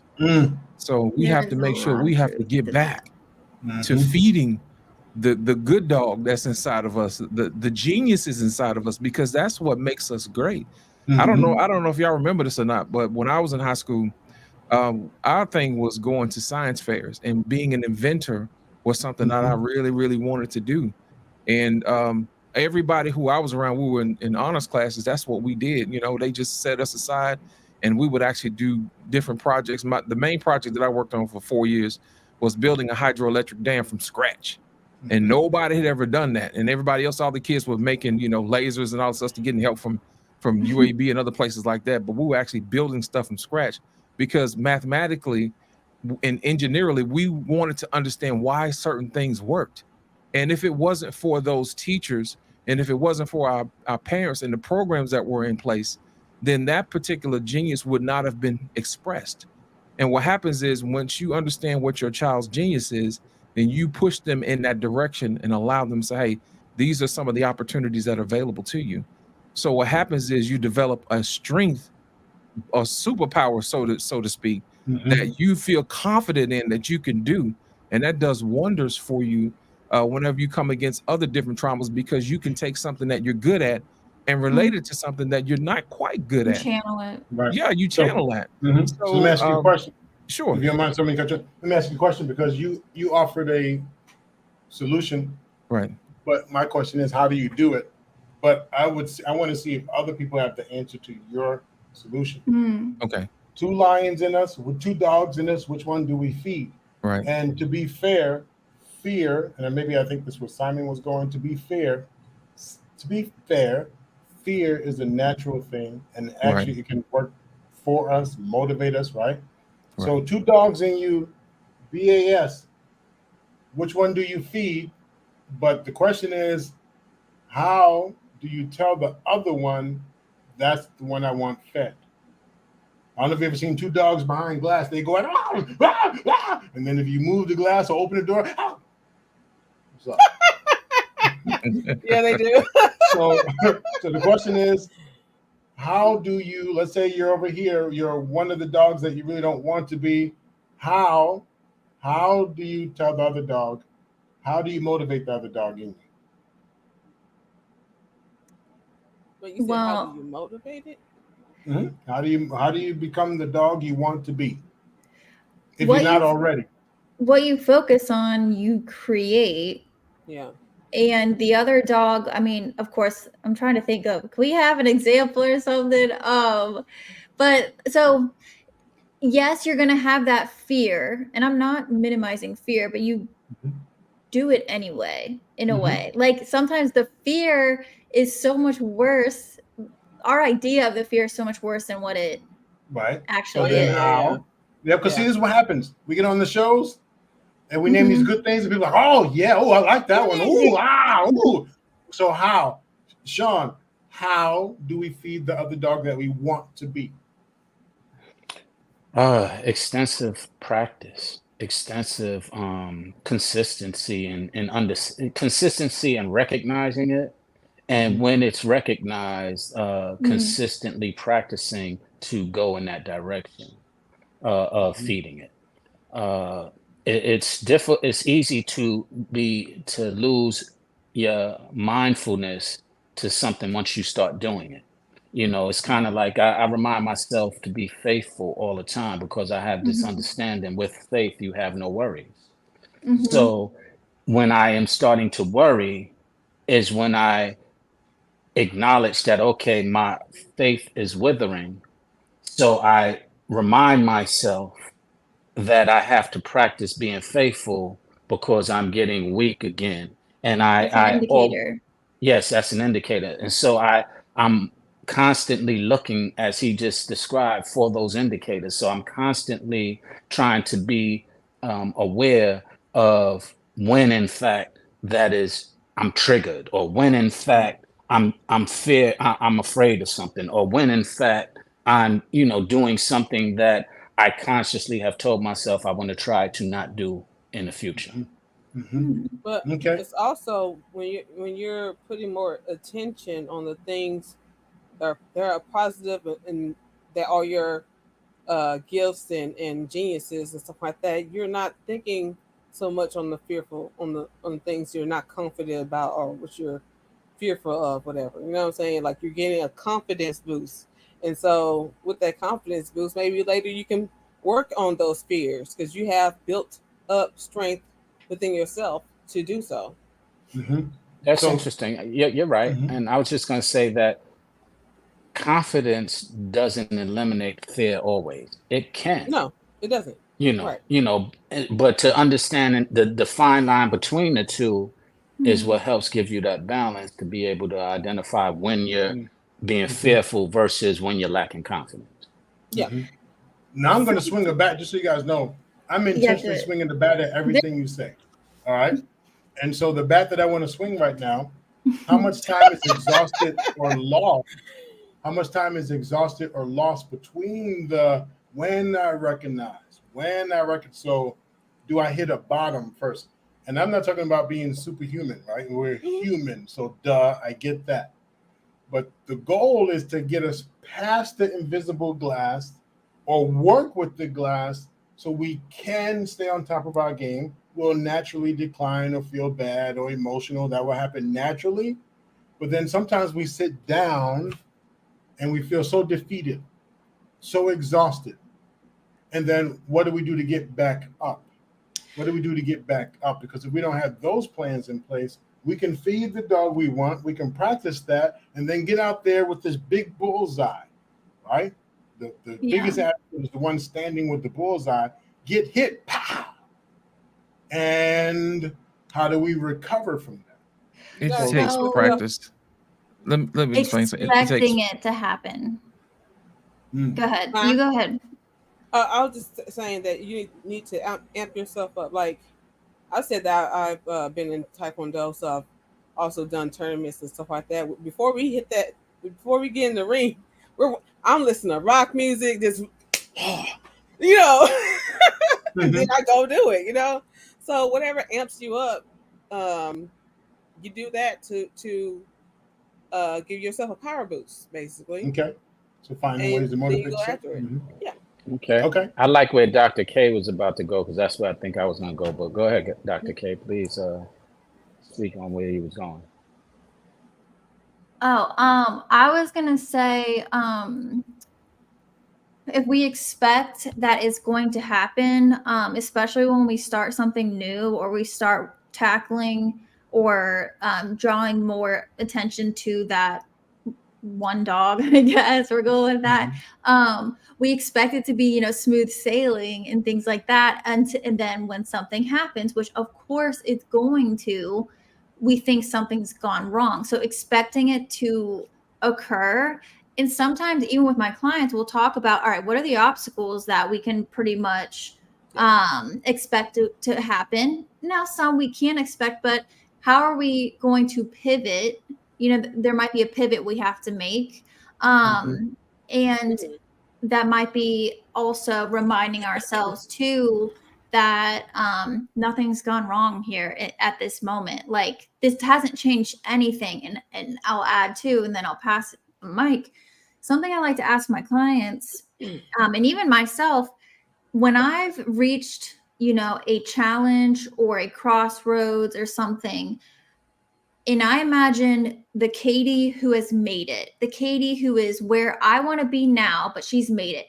What would that Katie make this mean, this challenge? If I've already made it, what does this challenge mean right now? And then it kind of gets you shifting, to a different mindset, if that makes sense, and you're not ready to quit. Yes, that actually makes a lot of sense. Coach K, pardon me for giving you the doctor. And to actually lend to that point, there's a couple of things. Expectation leads to disappointment. It's a concept that I've embraced, and it helps me to eliminate disappointment by giving expectation. And the analogy that I give, when I was in the music industry, for example, it was like I jumped into a pool and nobody told me that there was sharks in there. So every time I got bit, I was mad. I'm like, yo, why you bite me? But so I got out the pool and I'm angry.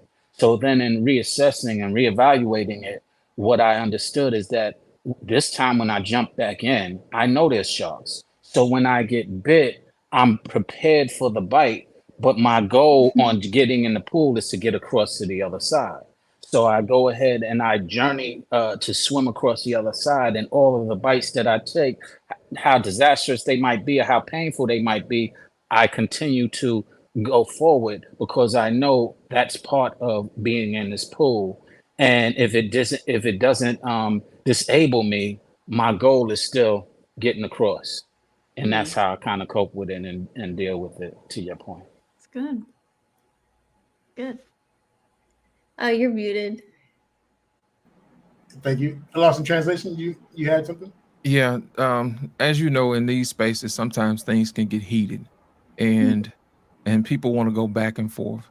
And generally when somebody comes at me for some reason, I have this thing that I do.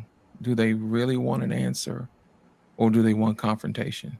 Because and I'm going to tell them too before I get started. I'm like, look, do you want the answer or do you want confrontation? Well, what exactly do you want? Because I want to make sure that we're clear. I don't want to misinterpret your question as an attack. I want to interpret your question as you want to seek knowledge or wisdom. I can perform that. You know what I mean? If you're looking to be an adversary, then allow me to prepare myself for battle if that's what you really want. Now, at the same time, I have to make sure that I keep in focus. The main goal is to make sure that we have positive discourse. So I still have to tread lightly and not to use personal attacks or anything like that. And just say, hey, we're here to discuss an idea, not to discuss each other. So I would like to keep the conversation above board if we can, because I mean you no harm. And I'm pretty sure you don't mean me any harm. And it's just that we come together to solve a problem. And you have a perspective that I'm not aware of. And I would like to hear what you have to say. But when I'm done, then I want to hear what you have to say. And it's all in how you handle each particular situation. So you have to make sure that you're aware of yourself, because sometimes if you allow yourself to get triggered, you're not going to respond well. So when they ask you a question, you seek for clarity and say, hey, let me make sure I got this correct. You want to know X, Y, Z. Okay, I can work with that. And it keeps everything on the level, because sometimes everybody don't know how to control their emotions all the time. And I can't take for granted that they know how to do that. So my thing is I have to assume that they do until they show me otherwise. I always look for the good in people before they show me otherwise. So that's how I normally handle it. Nice. Okay.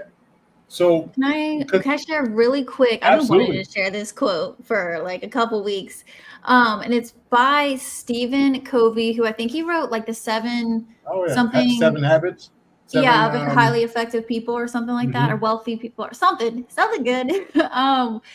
And it made me think of YouTube panels. But it's that he says, it was actually in a coaching book too. But he says, most people do not listen with the intent to learn and understand. They listen with the intent to reply. They are either speaking or preparing to speak. And I like that because it adds a little extra to that we've all heard, listen to understand, not to be understood, or something like that. But I think that nowadays it's more so, I want to get this out. You know what I mean? Like whatever you're saying versus what, like, be still for a second. You know, what you want to say is important, but let's just wait and listen to what this person is also adding to the conversation. Because then what you're about to say might be irrelevant because they just actually said it or something. I don't know. But yeah, just wanted to add that. So go back. No, good one. No, I was absolutely. gonna Normally, oh, go ahead. Go ahead. I was going to add, I think everyone's answer is correct.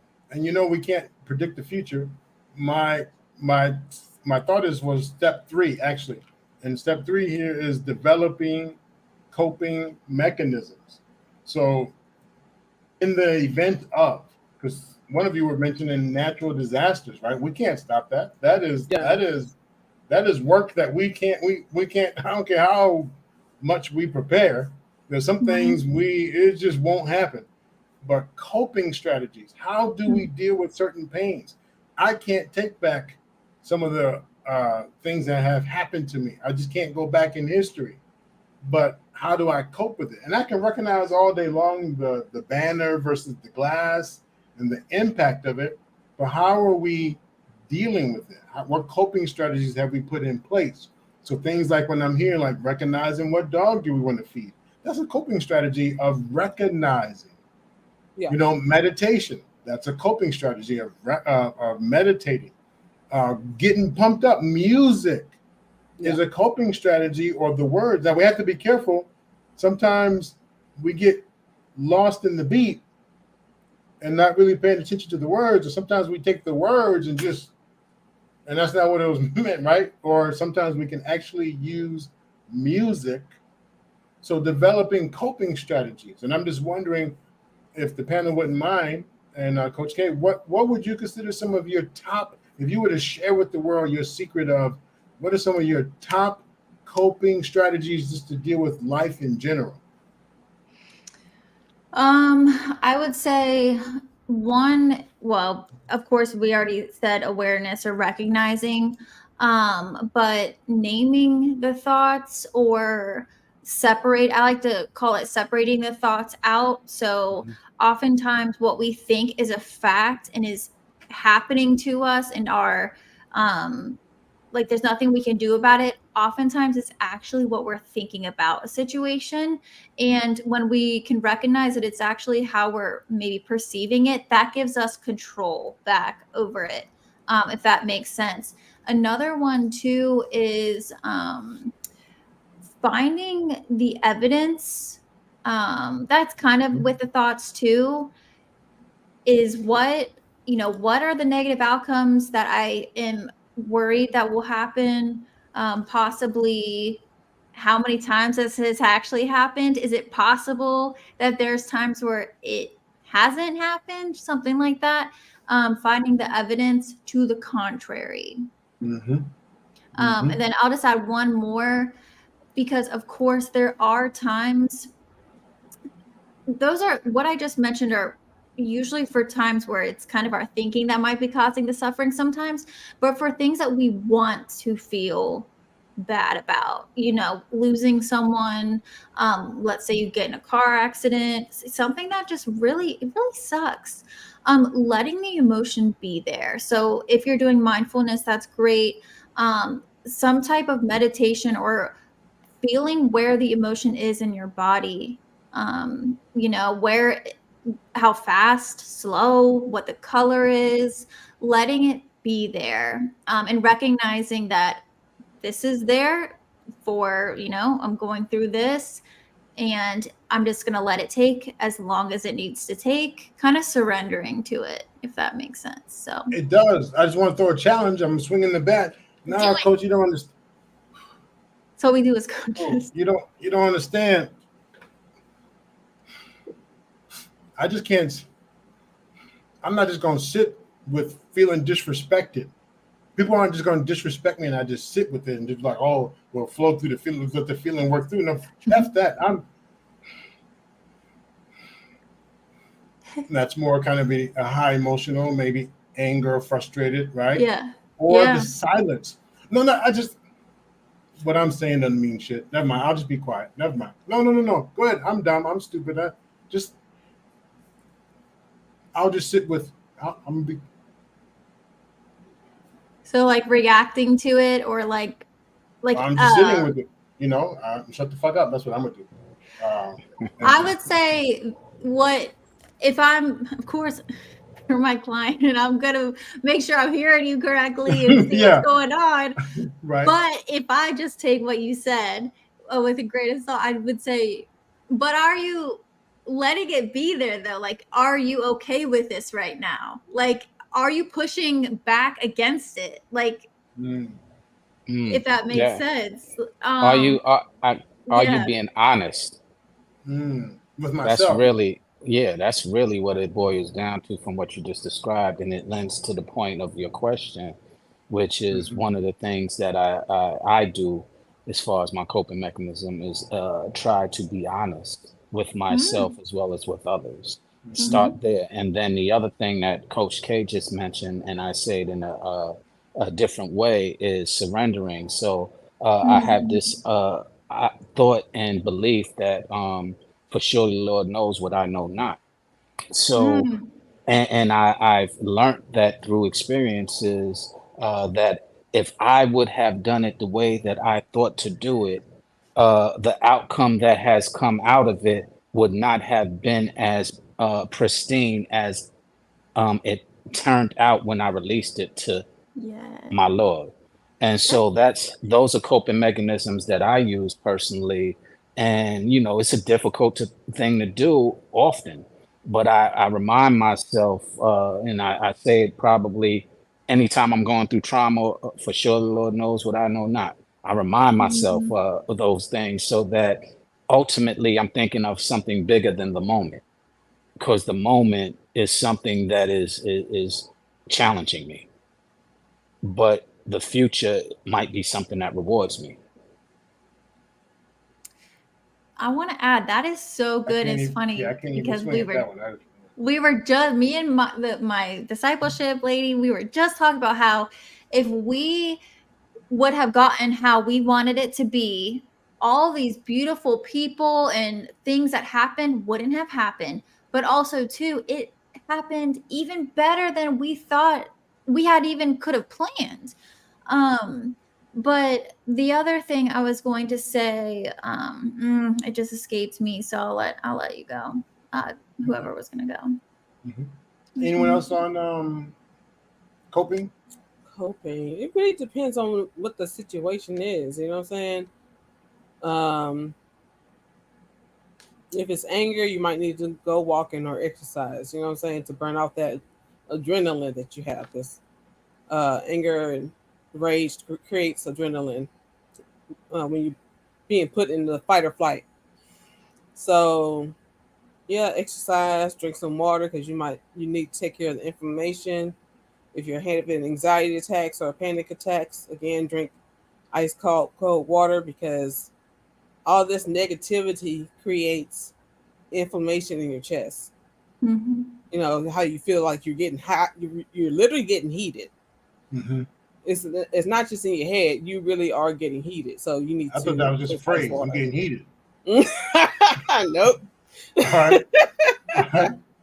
So here's the challenge. Here's my swing of the bat. Yeah. There's intervention and then there's prevention. Yeah. So it sounds like you're talking intervention. Like after getting heated, I could take a walk. Yeah. After getting heated, I can calm down. But what does it cost me in the between here, getting heated, and then calming down? Because anger is a natural feeling. Yeah. Is what we effing do with it. Okay. Right? Yeah.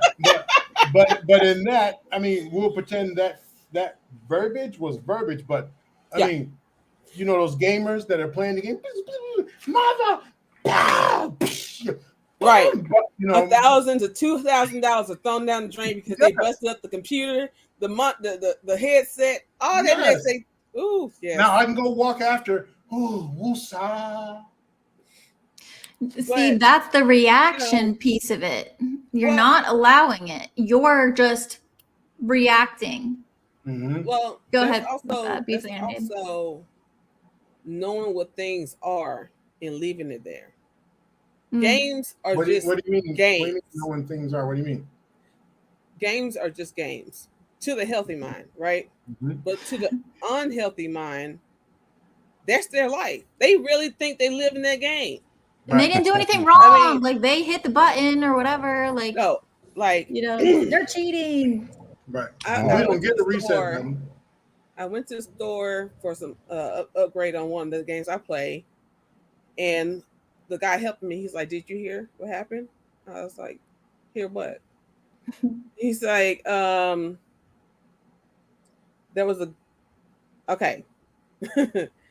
EverQuest 2. I played that, right?" So he gave me the update on that one.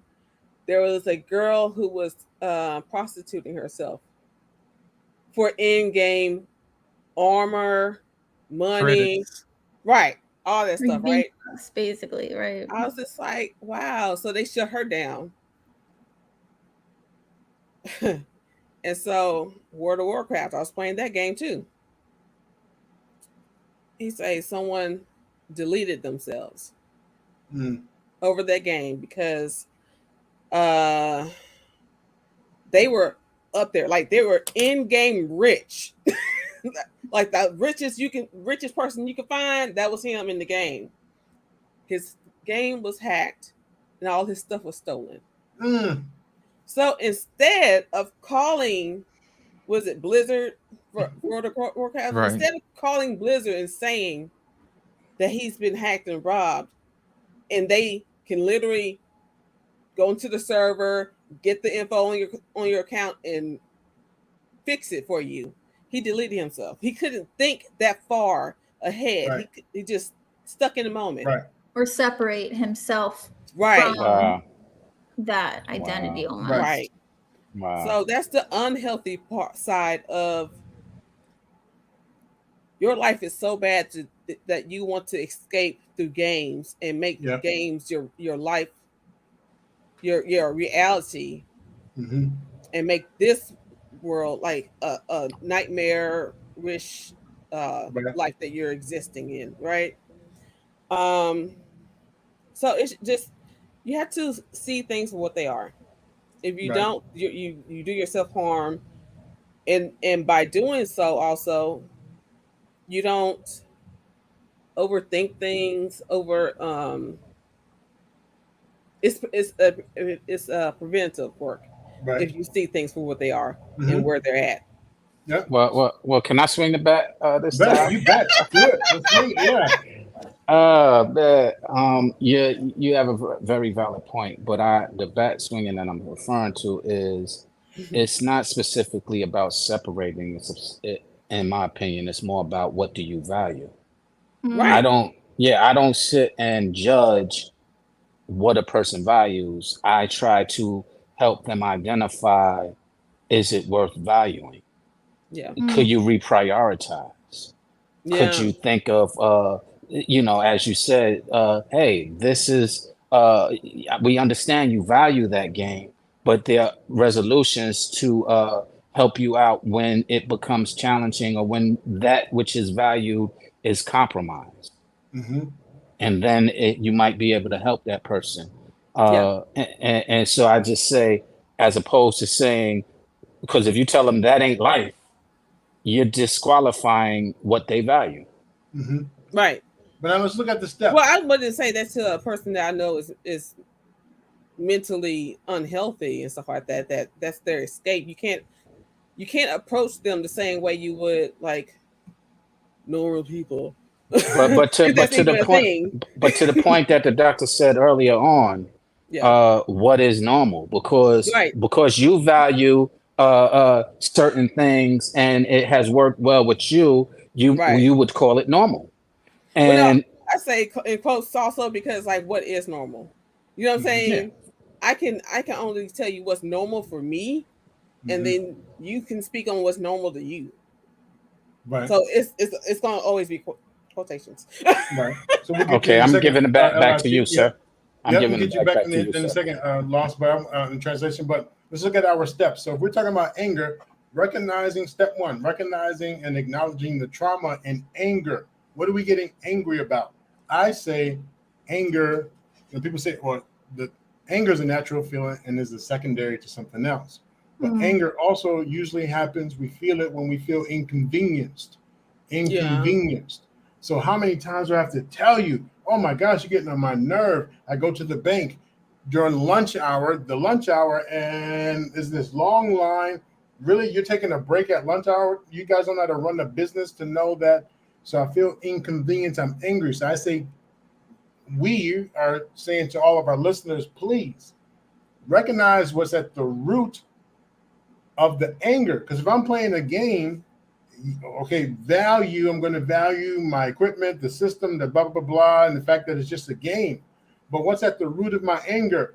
I feel it was unfair. When that person respawned, come on, man, every time they respawn, they got to respawn right next to me. Man, you're cheating. This is some bull. God, you just killed me for fucking, I'm getting, so, but what's at the root of that is feeling unfair, feeling like I'm not given a fair chance, feeling like I always lose. I always get attacked. I'm always the victim. So we stay in victim mode and not even realize it. And then we're getting angry because other people can't see our victim mode. Like they don't care.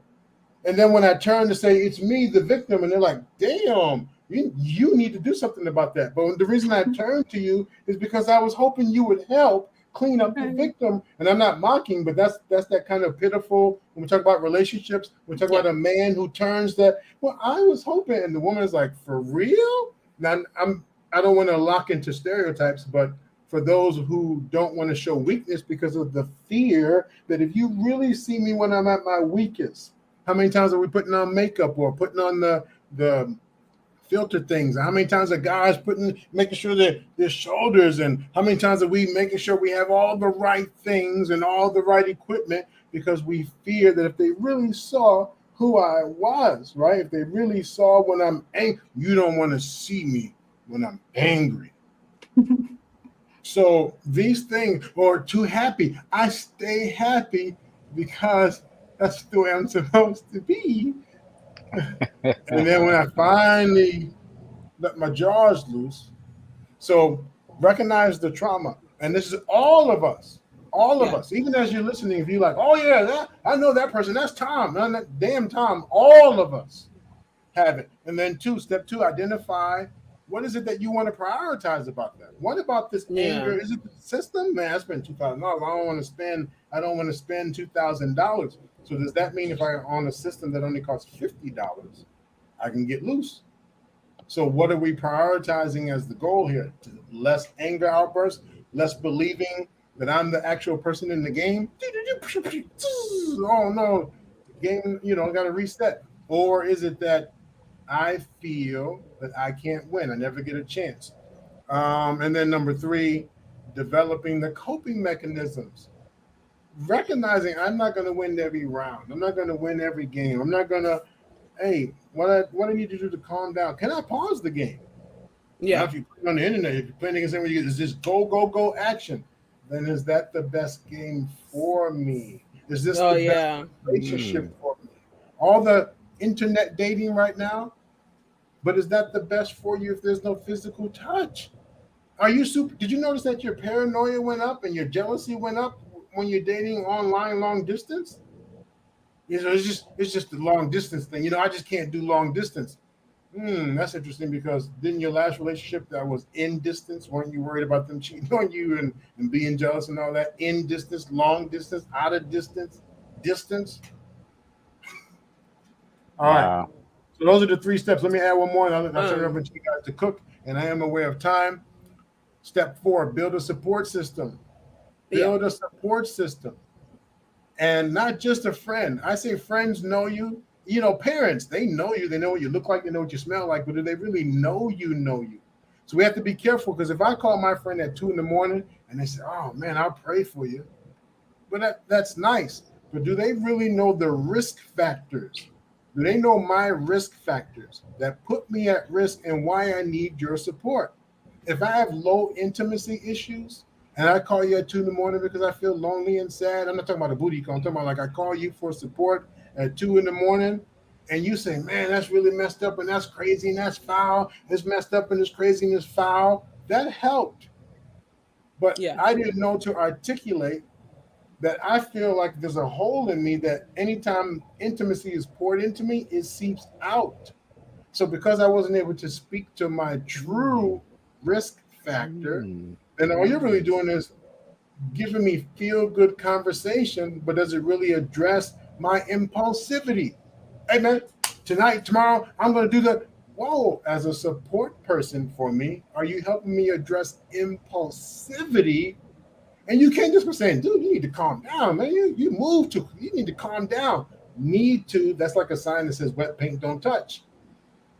So are we really addressing my risk area?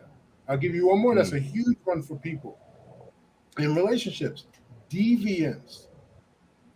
You remember when we used to be able to hold hands and that was arousing. We hold hands and walk the beach around Coney Island, just and now, right, we can't go the distance in the relationship because walking hands and that's stupid, man. You know how many times I've been to Coney Island, man? That's dumb. I'm not, because we no longer feel the value in it, but then our levels of deviance have gone up, probably because what we've been watching. Our eyes are our sensors.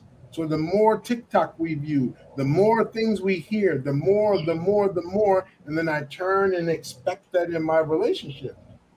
So the level of deviance has increased, and there's different for different things, violence, sex, you name it, the level of deviance has gone up, and now I'm expecting my partner to match me at that level, and they didn't sign up for that. So anyway,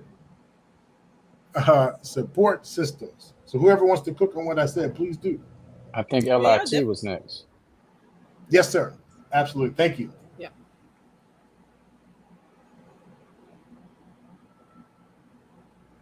A support system. Normally, when we have a situation where we want to figure out something or we're going through something, you want to be aware of what you're doing. One of the coping mechanisms that I usually do is I look at people as if they are a book. You know what I mean? And they have a whole entire life or library inside of them of experiences that they have. And it's my job to go in that library and sit a spell and listen and say, hey, where'd you learn that? You know what I mean? That type of thing. Well, how did you experience that? What were you thinking when you experienced that? Because what it does, it allows me to have a better connection with that person so I can relate to them. And there also may be an experience that I've experienced as well too. So we'll have a point of connection. In sales, I used to sell cars back in the day. And of course, used to have to physically, when you're selling a car, when you're on the other side of the table, it's kind of an adversarial type thing. And you're trying to reach a particular number with the customer or whatever. So what I would do is I go get my manager and bring my manager in. My manager would actually take my old spot across the table and I would actually sit next to the customer. So now physically they see that I'm on the same side as them and say, hey, look, I want to sell you this car because I make some money. You get your car. We're going to be here. You know what I mean? I'm going to bring somebody else in who can actually do something about these numbers if we need to. So I can't physically do that in conversation sometimes. If you can, it's good. But sometimes linguistically, you have to put yourself on the same side of the table as the other person. So how you can do that, you can use language like, well, let's see what we can do to solve this problem. Because at this point, you're no longer an adversary. You're a comrade. You see what I'm saying? And people like to be in war with people who are on the same mission. You see what I'm saying? So once you guys decide that you guys are going to tackle this problem, you're on the same mission, then it releases the stress and the confrontation between the two and the proper mindset to solve the issue at hand. So what I want to do is I always want to make sure that I try to find some point of commonality. And then at that point, we say, hey, this is what we're going to do. We're going to figure it out together. And then at that point, you've taken an enemy and turned them into an ally. And then once you do that enough times, your army gets bigger and bigger and bigger. And then you guys can solve larger and larger and larger problems. And then at that point, you cooking with grease. Then ain't nothing that you can't solve. Your network is good, like you talked about earlier, Doc, about making sure that your network's good. Sometimes you don't have a network. Sometimes you have to build one from scratch. And how to do that is if you have to learn how to use your interpersonal skills. First, you have to know who you are. You know what I mean? And how you could be useful in someone else's life. And then you can also recognize and say, hey, look, you're good at this. You can actually help me with this. Listen, do you mind if you help me with this? Because people love to want to help people all the time, whether they want to admit it or not, because your usefulness to the group signals to other people, hey, this person belongs in the group because they can do something. You know what I mean? And then once they do something for them and say, hey, look, I really, really appreciate what you did. Is there something that I can do for you? I can actually do this. I have a skill in this. And if you don't mind, I would like to, help you out with this. And people don't mind when you go out of your way to do something for them. And at that point, that's a reciprocity that's kicking in, that reciprocal nature of a relationship that makes it work. And then after that, they would introduce you to somebody else. Say, hey, look, this is Lost in Translation. He is good at XYZ. He can actually solve your problem with this. And then when you get to the next person, it's like, oh man, you solved my problem. And say, hey, look, I noticed that you're good at this. Could you help with this? You know what I mean? That type of thing. And then you can introduce them to somebody else. And then after that, your network gets bigger. That's how you actually build a network from scratch. You see what I'm saying? And it is when we're together, when we're the strongest. You see what I'm saying? Nobody knows everything. But if you approach each and every person as if they're a library for you to acknowledge, and you respect the library that they have to go through to get to who they are, then you would probably have more respect for that person. The other person would have more respect for you. And then we would have less confrontation that we do on a normally basis. And it actually alleviates the stress between two people. Does that make sense? Okay. So I'm going to find the trauma in what you said. If I'm taking on what you were talking about, I have trust issues. So that's going to impact. Okay. Right? Cool. So I love what you're saying. Hey, ladies and gentlemen, and people who are listening, get to know yourself first. So if you do a psychological DNA, you know what you bring into that connection. You know what you bring into that network. You know what you bring into that relationship. So you can have trust issues, but you know that and you bring it, and then that's what you, hey, just so you guys know, I'm not the most trusting, but we're going to do this together. And in areas that I'm not the most trusting, we're going to, right? That's where we balance each other out. Right. I would say something like, hey, Doc, I noticed you said you have trust issues, right? Well, listen, I have a saying that I say, I don't have to cheat you to beat you. You know what I mean? I don't mind. I don't mind taking the time out to do whatever it is you have to do to feel comfortable for you to trust me, whatever it takes. You see what I'm saying? Whatever it takes for you to trust me, I'm willing to do that. So yeah, you can do that. And that'll help ease it a little bit. And Lost in Translation, I salute you for that, because my tolerance and patience level is diminishing as I get older. So God bless you, brother. Well, here's the thing. You can always be helping somebody else while somebody else, you gain somebody else's trust. So you can always be busy doing other things. You know what I mean? While somebody else gains trust, hey, look, listen, whenever you're ready, I'm here for you. You know what I mean? In the meantime, I understand that. Right. In the meantime, hey, whatever it takes. If you need me to do something, I got you. I understand that. Still doesn't negate my comment. My patience and tolerance has diminished as I get older. So God bless you. Right. I can understand from your experience how from you the receive that way. That's what happens, right? It gets, hey, I have less and less. But here's the problem. If it gets to the point where it's reduced, like you've been so resourceful on these panels.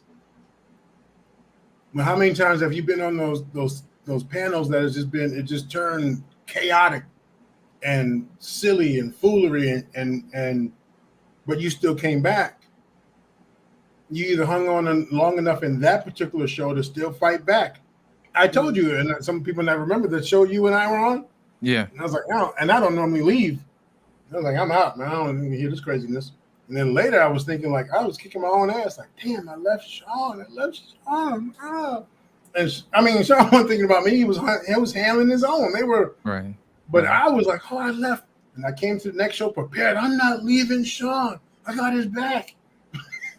So, but can you imagine if you got so worn down, how much of you lose yourself, and then how much others, and not that you're doing it for others, but the opportunity for your community, your family, your children. If you were talking about, being a dad and they wore you out during the day, how much do we have left for our kids at night? And then not only our kids, our wives, or if you're a wife and then husband, what do you have left to give them? And then what do you have left in your own tank? So if you're giving out, and you're exhausted and drained and not taking care of yourself, and there's nothing to refill you, or if it refills you, but you're balancing each other out, they poured in 25% and you gave back 25%. Anyway, I just wanted to throw that in there to be like, I think what you're saying is spot on. At the same time, for those who don't know how to refuel, you have to keep that in mind. How do you refuel so you can keep going or you can get back in the game? Well, it's interesting you said that. To the point that I made earlier, is part of me refueling. It's understanding the differences between when I'm actually exhausted or I'm getting overwhelmed, and when in fact I'm actually being replenished. So to the point that you was making, sometimes my patience that I was referring to is directed at those who I love the most, because those are the ones who actually don't embrace, they feel entitled to what I'm giving them. And so therefore I feel like it's being poured out without any replenishment whatsoever, without no reciprocity. And so that is very exhausting to me. And so that will be some of the people that I might be referring to that I'm not as patient with or as tolerant with anymore. Not to say that I'm absent of being patient and tolerant. It's just that I understand now when I am continuously pouring in, and then I go back to my faithful presence and I say, let go and let God. What I'm really exercising is that principle, let go and let God, because sometimes I try to impose what it is that I see or what it is that I feel can remedy a issue that I'm observing, and it turns into, oh, you're judging me, and so, and I'm like, your opinion doesn't matter. I mean, that's just your opinion, and I'm like, nah, actually, it's not my opinion, it's my observation. And because you can't separate my observation from my opinion, it becomes exhausting to me. And I am now recognizing that and not lending more time and energy into it as best I could. I go to and resort to let go and let God. And I just let go, fall back, and pray and let God do what he needs to do in that circumstance. Sean, I like what you said about that, because there are some people who need that time to refresh. I totally relate to that, because there are some people who get energized by other people around, and then there's some people who get drained by having other people around. And being aware that you need that time to refresh is refreshing. You know what I'm saying? That way you understand exactly what you need. You know what I mean? In certain cases like that, you'd be like, hey, look, I really want to help you, and I want to be at my best when I do that. Give me some time for me to refuel myself, and then we'll come back and we'll address it that way. But as it stands right now, I can't give you my best right now. I'm just being honest and say it that way. But you're absolutely right. I have a friend that's just like you, Sean, and I just leave him alone and just say, hey, look, whatever you got to do, you got to do. When you're ready, just holler at me, man. You know what I mean? And then we'll get it when you're ready. But yeah, you have to know exactly what type of person you are. And when you get run down, it's best that you take care of you. You're absolutely right. What's that invisible glass? What's that invisible trauma to that thing? Knowing ourselves and knowing when the limit is, but what's one of the invisible traumas? I would say people pleasing. Right. Unable to say no. Unable to feeling like I'm going to lose somebody if I say no. If I set a limit or a boundary, I might lose a friend. So people That's an pleasing. interesting point. Because I think you're right, but I guess in what I've reflected on, it's not always that, because I'm not really afraid of losing a person, Mhm. and I don't know where the issue is, but and maybe you can help me with it. What concerns me is that, one, the person who I care about, as I said earlier, uh, is going in a path that can actually hurt them. And the analogy that helps me out with it, and I use analogies often to help me vividly see it, is the butterfly in the cocoon.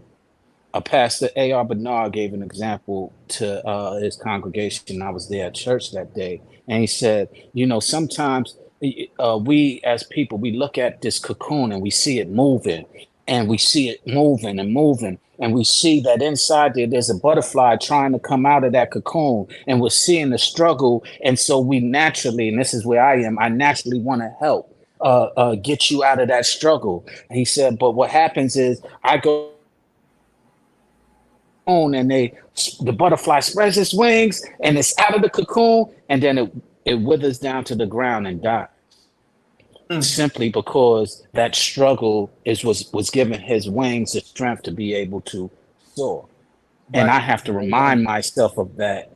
That struggle sometimes is necessary, in the way that I remind myself, as I just said, is let go and let God. But often Okay. my need May I to pause you for a my quick? May I pause Go you for a ahead, quick please. second? So sorry, because I recognize the time, and I know Coach K and I, when we do these shows, we limit the times. Coach K, I just want to honor your time here.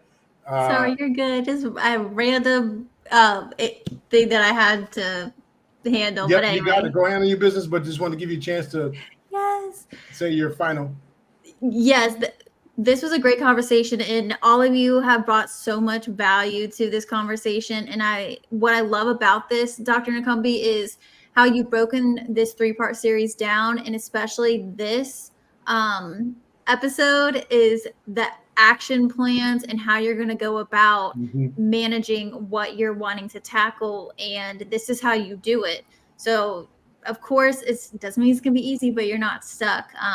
So I think this is it's just been great all around. And I appreciate Black Men Unfiltered for letting me and Dr. Nakumbe do this, but of course, and great talking to you guys, but I'll let you, continue because you were cooking. So all right. Always an honor, Coach K. Thank you so Thank very you much. guys. Thank you, Coach K. All right, Thank you, talk to you Coach later. K. Pleasure. All right, so sorry about that, Sean. Just wanted to give Coach K, my co-host there, the space to leave without just pew. Absolutely understood. All right, so did you have any more on that, on what you were saying there? Nah, actually no. That was kind of where I was landing, so to speak. Yeah. Okay. And just to be clear, because I may have implied you or you in Lost in Translation as you were speaking, that you two are the ones who are feeling the people pleasing and all that. But that means the opposite, because you two are talking about setting limits and knowing when I can no longer be able to help you and being able to let go, right? I hear you talking about being able to let go and feel comfortable with that. What's beyond me, what I can't control is beyond me. I'm done. But for people who struggle with that, I say, what is that glass trauma that they need to break through or go through or get around? Is the fact that they might be people pleasers, or the fact that they might not know how to say no, or they feel uncomfortable saying no. They feel uncomfortable with conflict. Got it. So to avoid conflict, then they end up they stay longer than they should. So that's what I was landing. Understood. That makes sense. So yeah, go ahead. Beautiful. What's up? Earlier we were talking about how to handle things, whatever, and I spoke on like what to do, like pretty much after the fact. But as a preventive, you need to know yourself, and that way you know when things are going to go wrong. There was a time when I was working I was dealing with my insurance, and they were messing things up. But the one woman who was helping me out, she was helping me, and we were good, right? Even though she found out she couldn't help me with something, we were still good. I was trying to leave, and someone else chimes in, "Oh, I can help you, this, that, and the other." And all they did was piss me off. But I won't say pissed off. They were starting to aggravate me.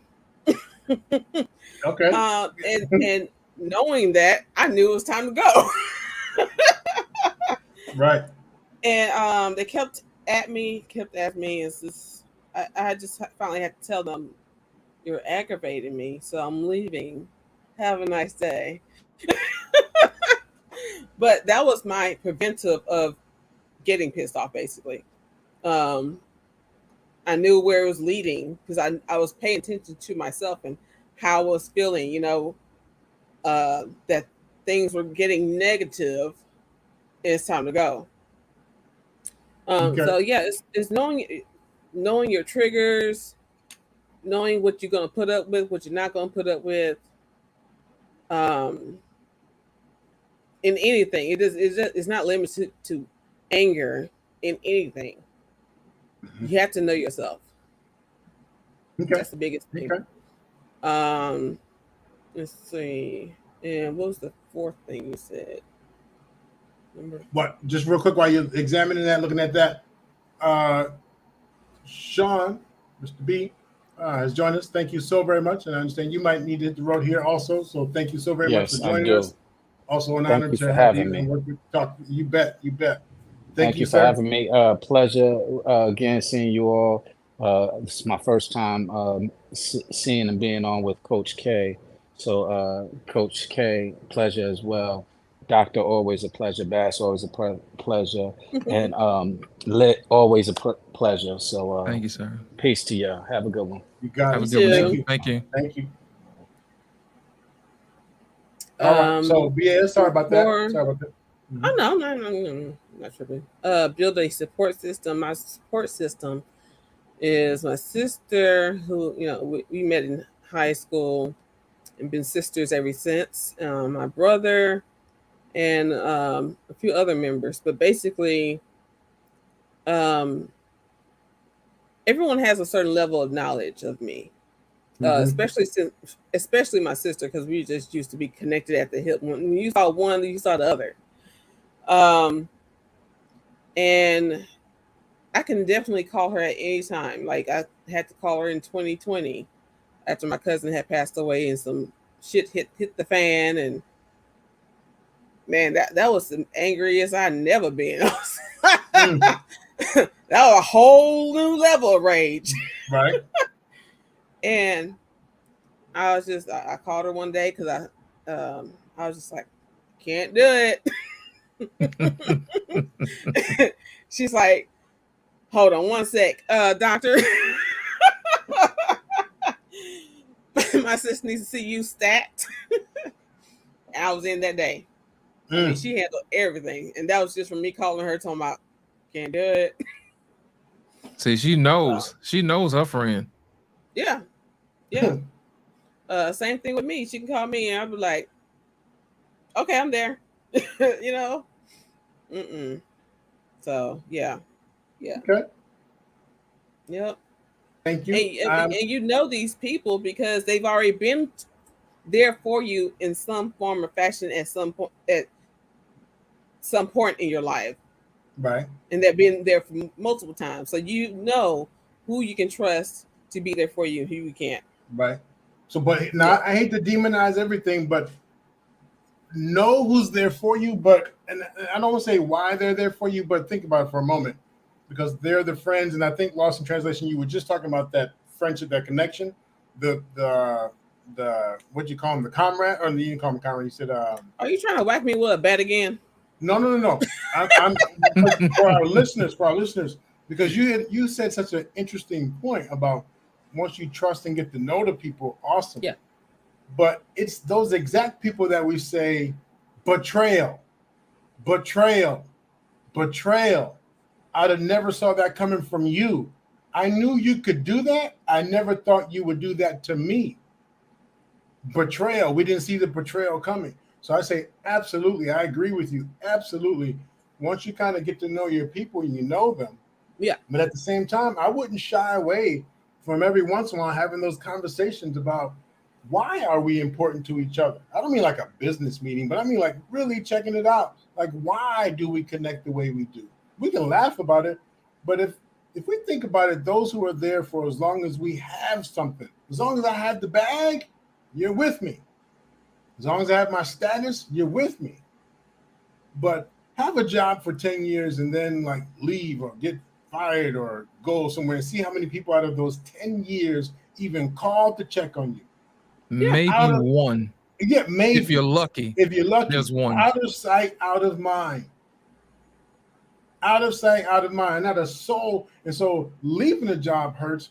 But when you start thinking about the fact that my work buddies, we even spent time together outside of work. My work buddies, not a soul checked on me. So, but yeah, as long as we work the job together, man, we woo. So I just wanted to add, no, I agree with you again, Beautiful Animated, 100%. Know your peeps and have that bond, feel safe with them. But at the same time, especially if their invisible things involve trust issues, abandonment issues, neglect issues, those are the people I'm going to say check in every once in a while, because the last thing you want is to feel betrayed. Yeah. Mm-hmm. Yeah. All right. Hey, you fine folks. Let's wrap it up. Here's our final thoughts, and I put up step number 5, and I'll just state these so you can give your final thoughts on it. Recognize and acknowledge trauma, or the trauma, like the true root problem of the problem. So I say if it's a banner up there or door frame, what's below the door frame? What's the actual glass?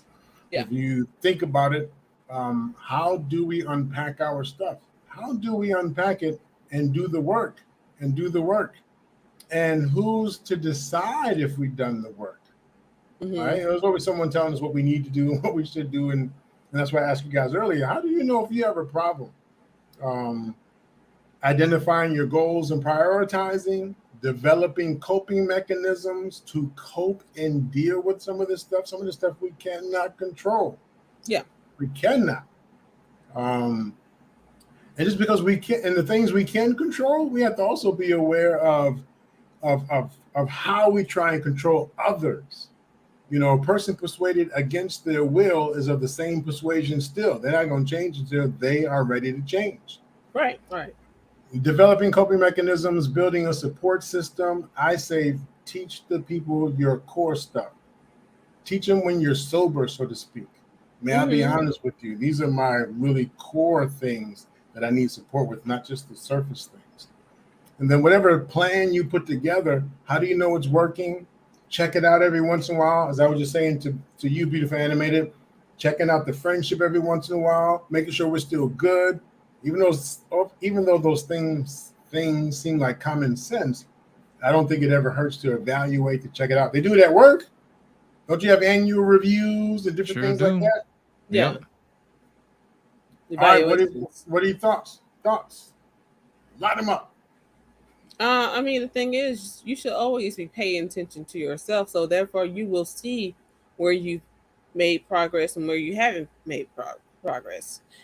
And even though you do that, you also pay attention to the words of others, because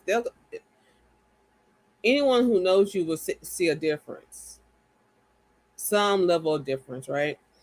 You can even have them in on the fact that you're working on yourself so they can pay more attention. So yeah.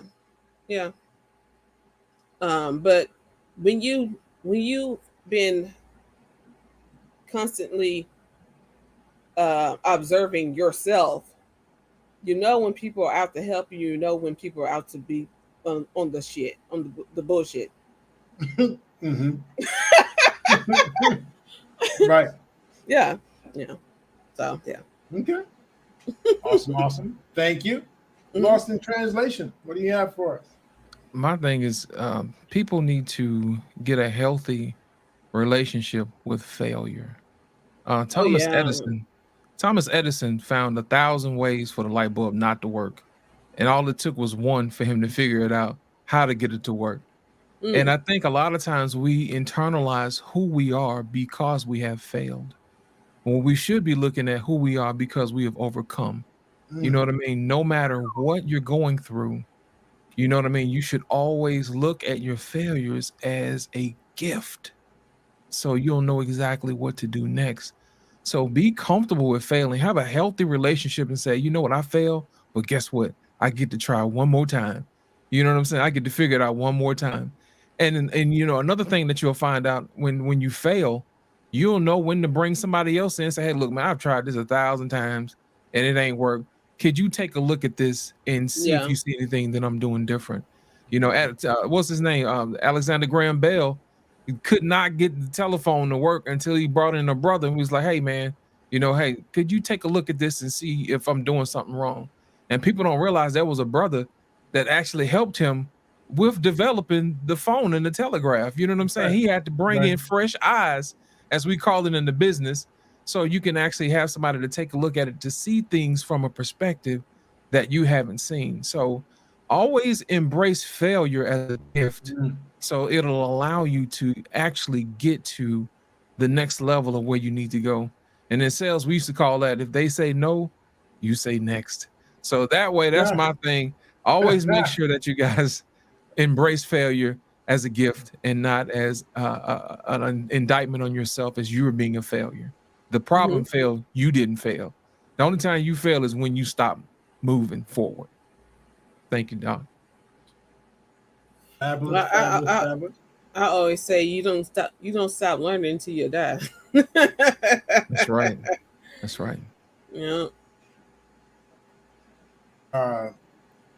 Just putting some of your, I'm just pulling some of what you're saying. I'm putting it into our chat. And I should have put your initials behind a few of these. So those who are, hopefully you're hearing and seeing what, who's saying what. I want to be able to acknowledge who's saying. I know you guys aren't looking for acknowledgement, but I just want to kind of put that out there. The panel overall is just we're giving gems here for you. Hopefully you guys are able to take it for what it's worth. If it lands, great. If it doesn't land, that's fine. We're not resolving every single problem everyone has. These are only some options. These are some solutions, some tips. In closing, for me and with our panel, when I think about everything we talked about, and notice how I kept saying I'm swinging the bat. So even with that, did you notice the responses wasn't about feeling rejected? Because here I just, you know, sometimes it's about perception. I say always it's about perception. Coach K talks about that perception. So lost in translation, if I say, hey man, we should hang out, you know, hey man, why don't you drop me your number? And you're like, yeah, I'm not comfortable with that. One-on-one, the way I perceive that is you're not comfortable with it. If we did it here on the YouTube streets and thousands and thousands and thousands of people can hear it, my perception is I now have a few thousand people witness me get rejected. Right. So it was no longer about your no. It was about my belief in what a few thousand people are thinking. So tonight, if you watched, for those who are listening, if you watched or heard how we mixed and matched our ideas and perceptions and tips, it wasn't about any one of them being wrong, but we were able to, as they say here in the streets, provide the receipts to our theories and our beliefs and ideologies. I think it was Sir Hell speaks a lot in the chat visiting. Thank you. He said, you know, ideology and different things like that people bring their ideas, and all we can really do is apply what we believe to be right, and then find out from the experience when we're either not so right or we can do better. So hopefully over this series here where we talked about looking at how to disrupt that pattern, how to disrupt the inaction. I'm tired, I can no longer do it, or man, I want to get to know them, they might not, I don't know. And how do we disrupt that? How do we break through the walls of inaction? How do we no longer allow this invisible wall of trauma the adverse experiences we had in life, how do we let that stop us? How do we let that stop us? Well, I never wanted to stop us, but we're not doing anything. How do we let that stop us? Because we start to subscribe to those negative beliefs. How do we let it stop us? We start to live out those core beliefs that is really distorted thinking. It's erroneous thinking, but we start to believe it. It feels real. We wear it like a coat. I think one of you were talking about where do you feel that in your body? I have a heavy heart, heavy mind, heavy soul. And just because we were hurt before doesn't mean we have to be hurt again. And just because we were abused before doesn't mean we are that person now. We have to be that victim. We have to be that. No, we don't have to continue to live that, but you have to do the work to get past it. As I showed in the beginning with those videos, that brick was at the right place at the right time. And hopefully you can get success by being at the right place at the right time where you're liked and loved. Hopefully it can work like that for you. Or the other video where, I don't know if you guys caught those videos, but the guy who was in a car accident, intoxicated, wanted to run away, tripped, and I fell. saw that video. I saw that. He lucky. And the guy tackled him. He lucky. Yeah. He almost smacked his head on the bricks. Right. But that brick was at the right place at the right time. And if people can get to success that way, great. The second one, the guy was beating on his window, boom, boom, boom, boom. And then he turned it into a music beat, like boom, boom, boom, and started singing to it, la, la, la. And if you are that skilled to turn your lemons into lemonade or turn these issues in, but please keep in mind the stimuli. How many times do we watch or hear a story like, man, if that were me, if a lion came in this room right now, I'll take this shirt off. Dun, dun, dun. When in real life, I'll shit myself, pass out, and the lion would have me for a snack. So what is the true stimuli? What is the true? And sometimes we haven't even experienced it yet. And there's no manual. There's no manual that's going to tell you, be ready from when you had that strong parent and now they've aged and you watch them become more fragile. You didn't get the memo about that. How to deal with that fragileness. Like you've only known a strong dad, and now he can barely open a bottle of ketchup. We didn't prepare for that. We laughed and joked when we went to tickle our partner and they pooed it. Oh, damn, right? That was fun. But then when we actually do have to help change underwear because of being sick or vomiting, or we have to actually help. Oh yeah, I didn't sign up for that. So these situations, until we hit that stimuli, we can talk one thing, but is that really our truth? I suggest that we create a plan where we can look at how to break past this, put it all together, develop a plan so you can continue at the pace that you can do it. I loved who was talking about that. Show up when you're ready. Was that you, Lost Translation, allowing people to show up when they're ready? I know you and that's right. Talking about that, right? Yep. So my plane is going to land on this. We thank you for being here throughout the series. It's not a one-all answer, fits-all answer, but it is something hopefully you're able to take away from. Please hit the like button if you have not already. Please subscribe if you've been coming to this network and hearing content that you like. Each night is a different show, is a variety of topics and themes. So please check out the full network and give feedback on the replays if you don't mind. It helps with the algorithms. We appreciate you. Not every time are we going to agree, so we're open to that too. Unfiltered network, but at the same time, we want to be respectful of each other. On that note, Lost in Translation, again, it was an honor as always to share in the space with you. Thank you for having me, sir. You bet. Beautiful Animated Speaks is absolutely an honor to be here with you. Our mods tonight, Lady Navoa and others who were here tonight, thank you for always doing what you do. CBN, thank you for running the back systems there. We appreciate you. BMU, Black Man Unfiltered, thank you for allowing us the space on the network and for doing what you do to give back to the community. Peace.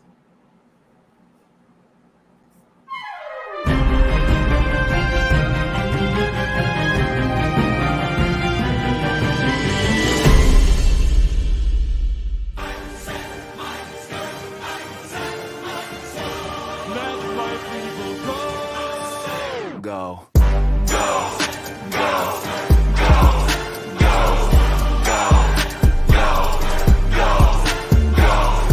Let my people go. Let my people go.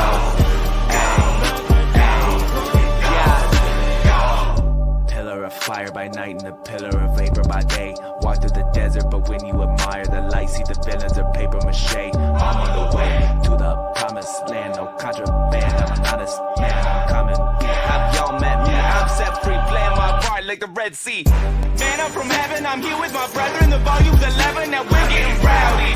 Swing from the scaffolding, spiritual happenings, miracles are